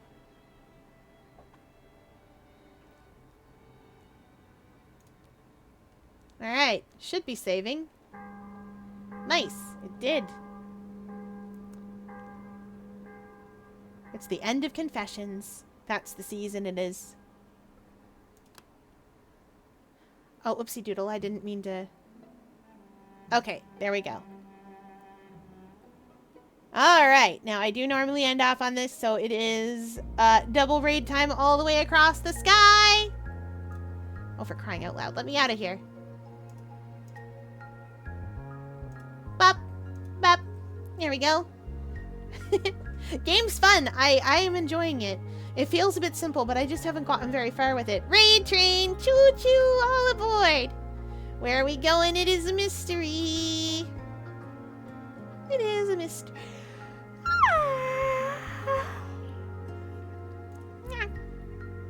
It is a mystery indeed.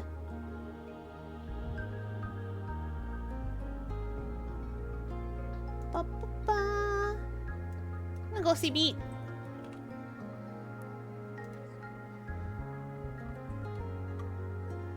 Because Sonic Raiders is silly.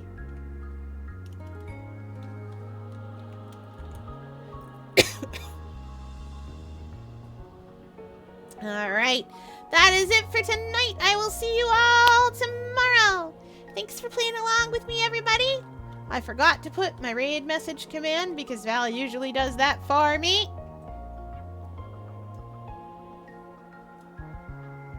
Alright.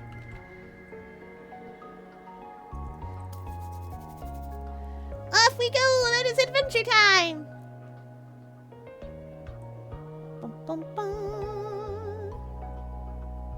Come on, raid thingy. Do your thing. Come on now.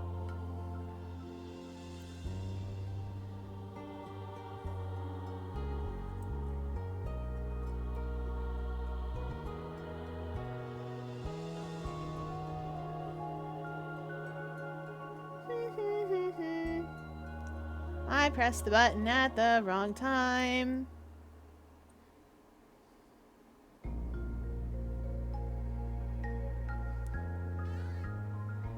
All right.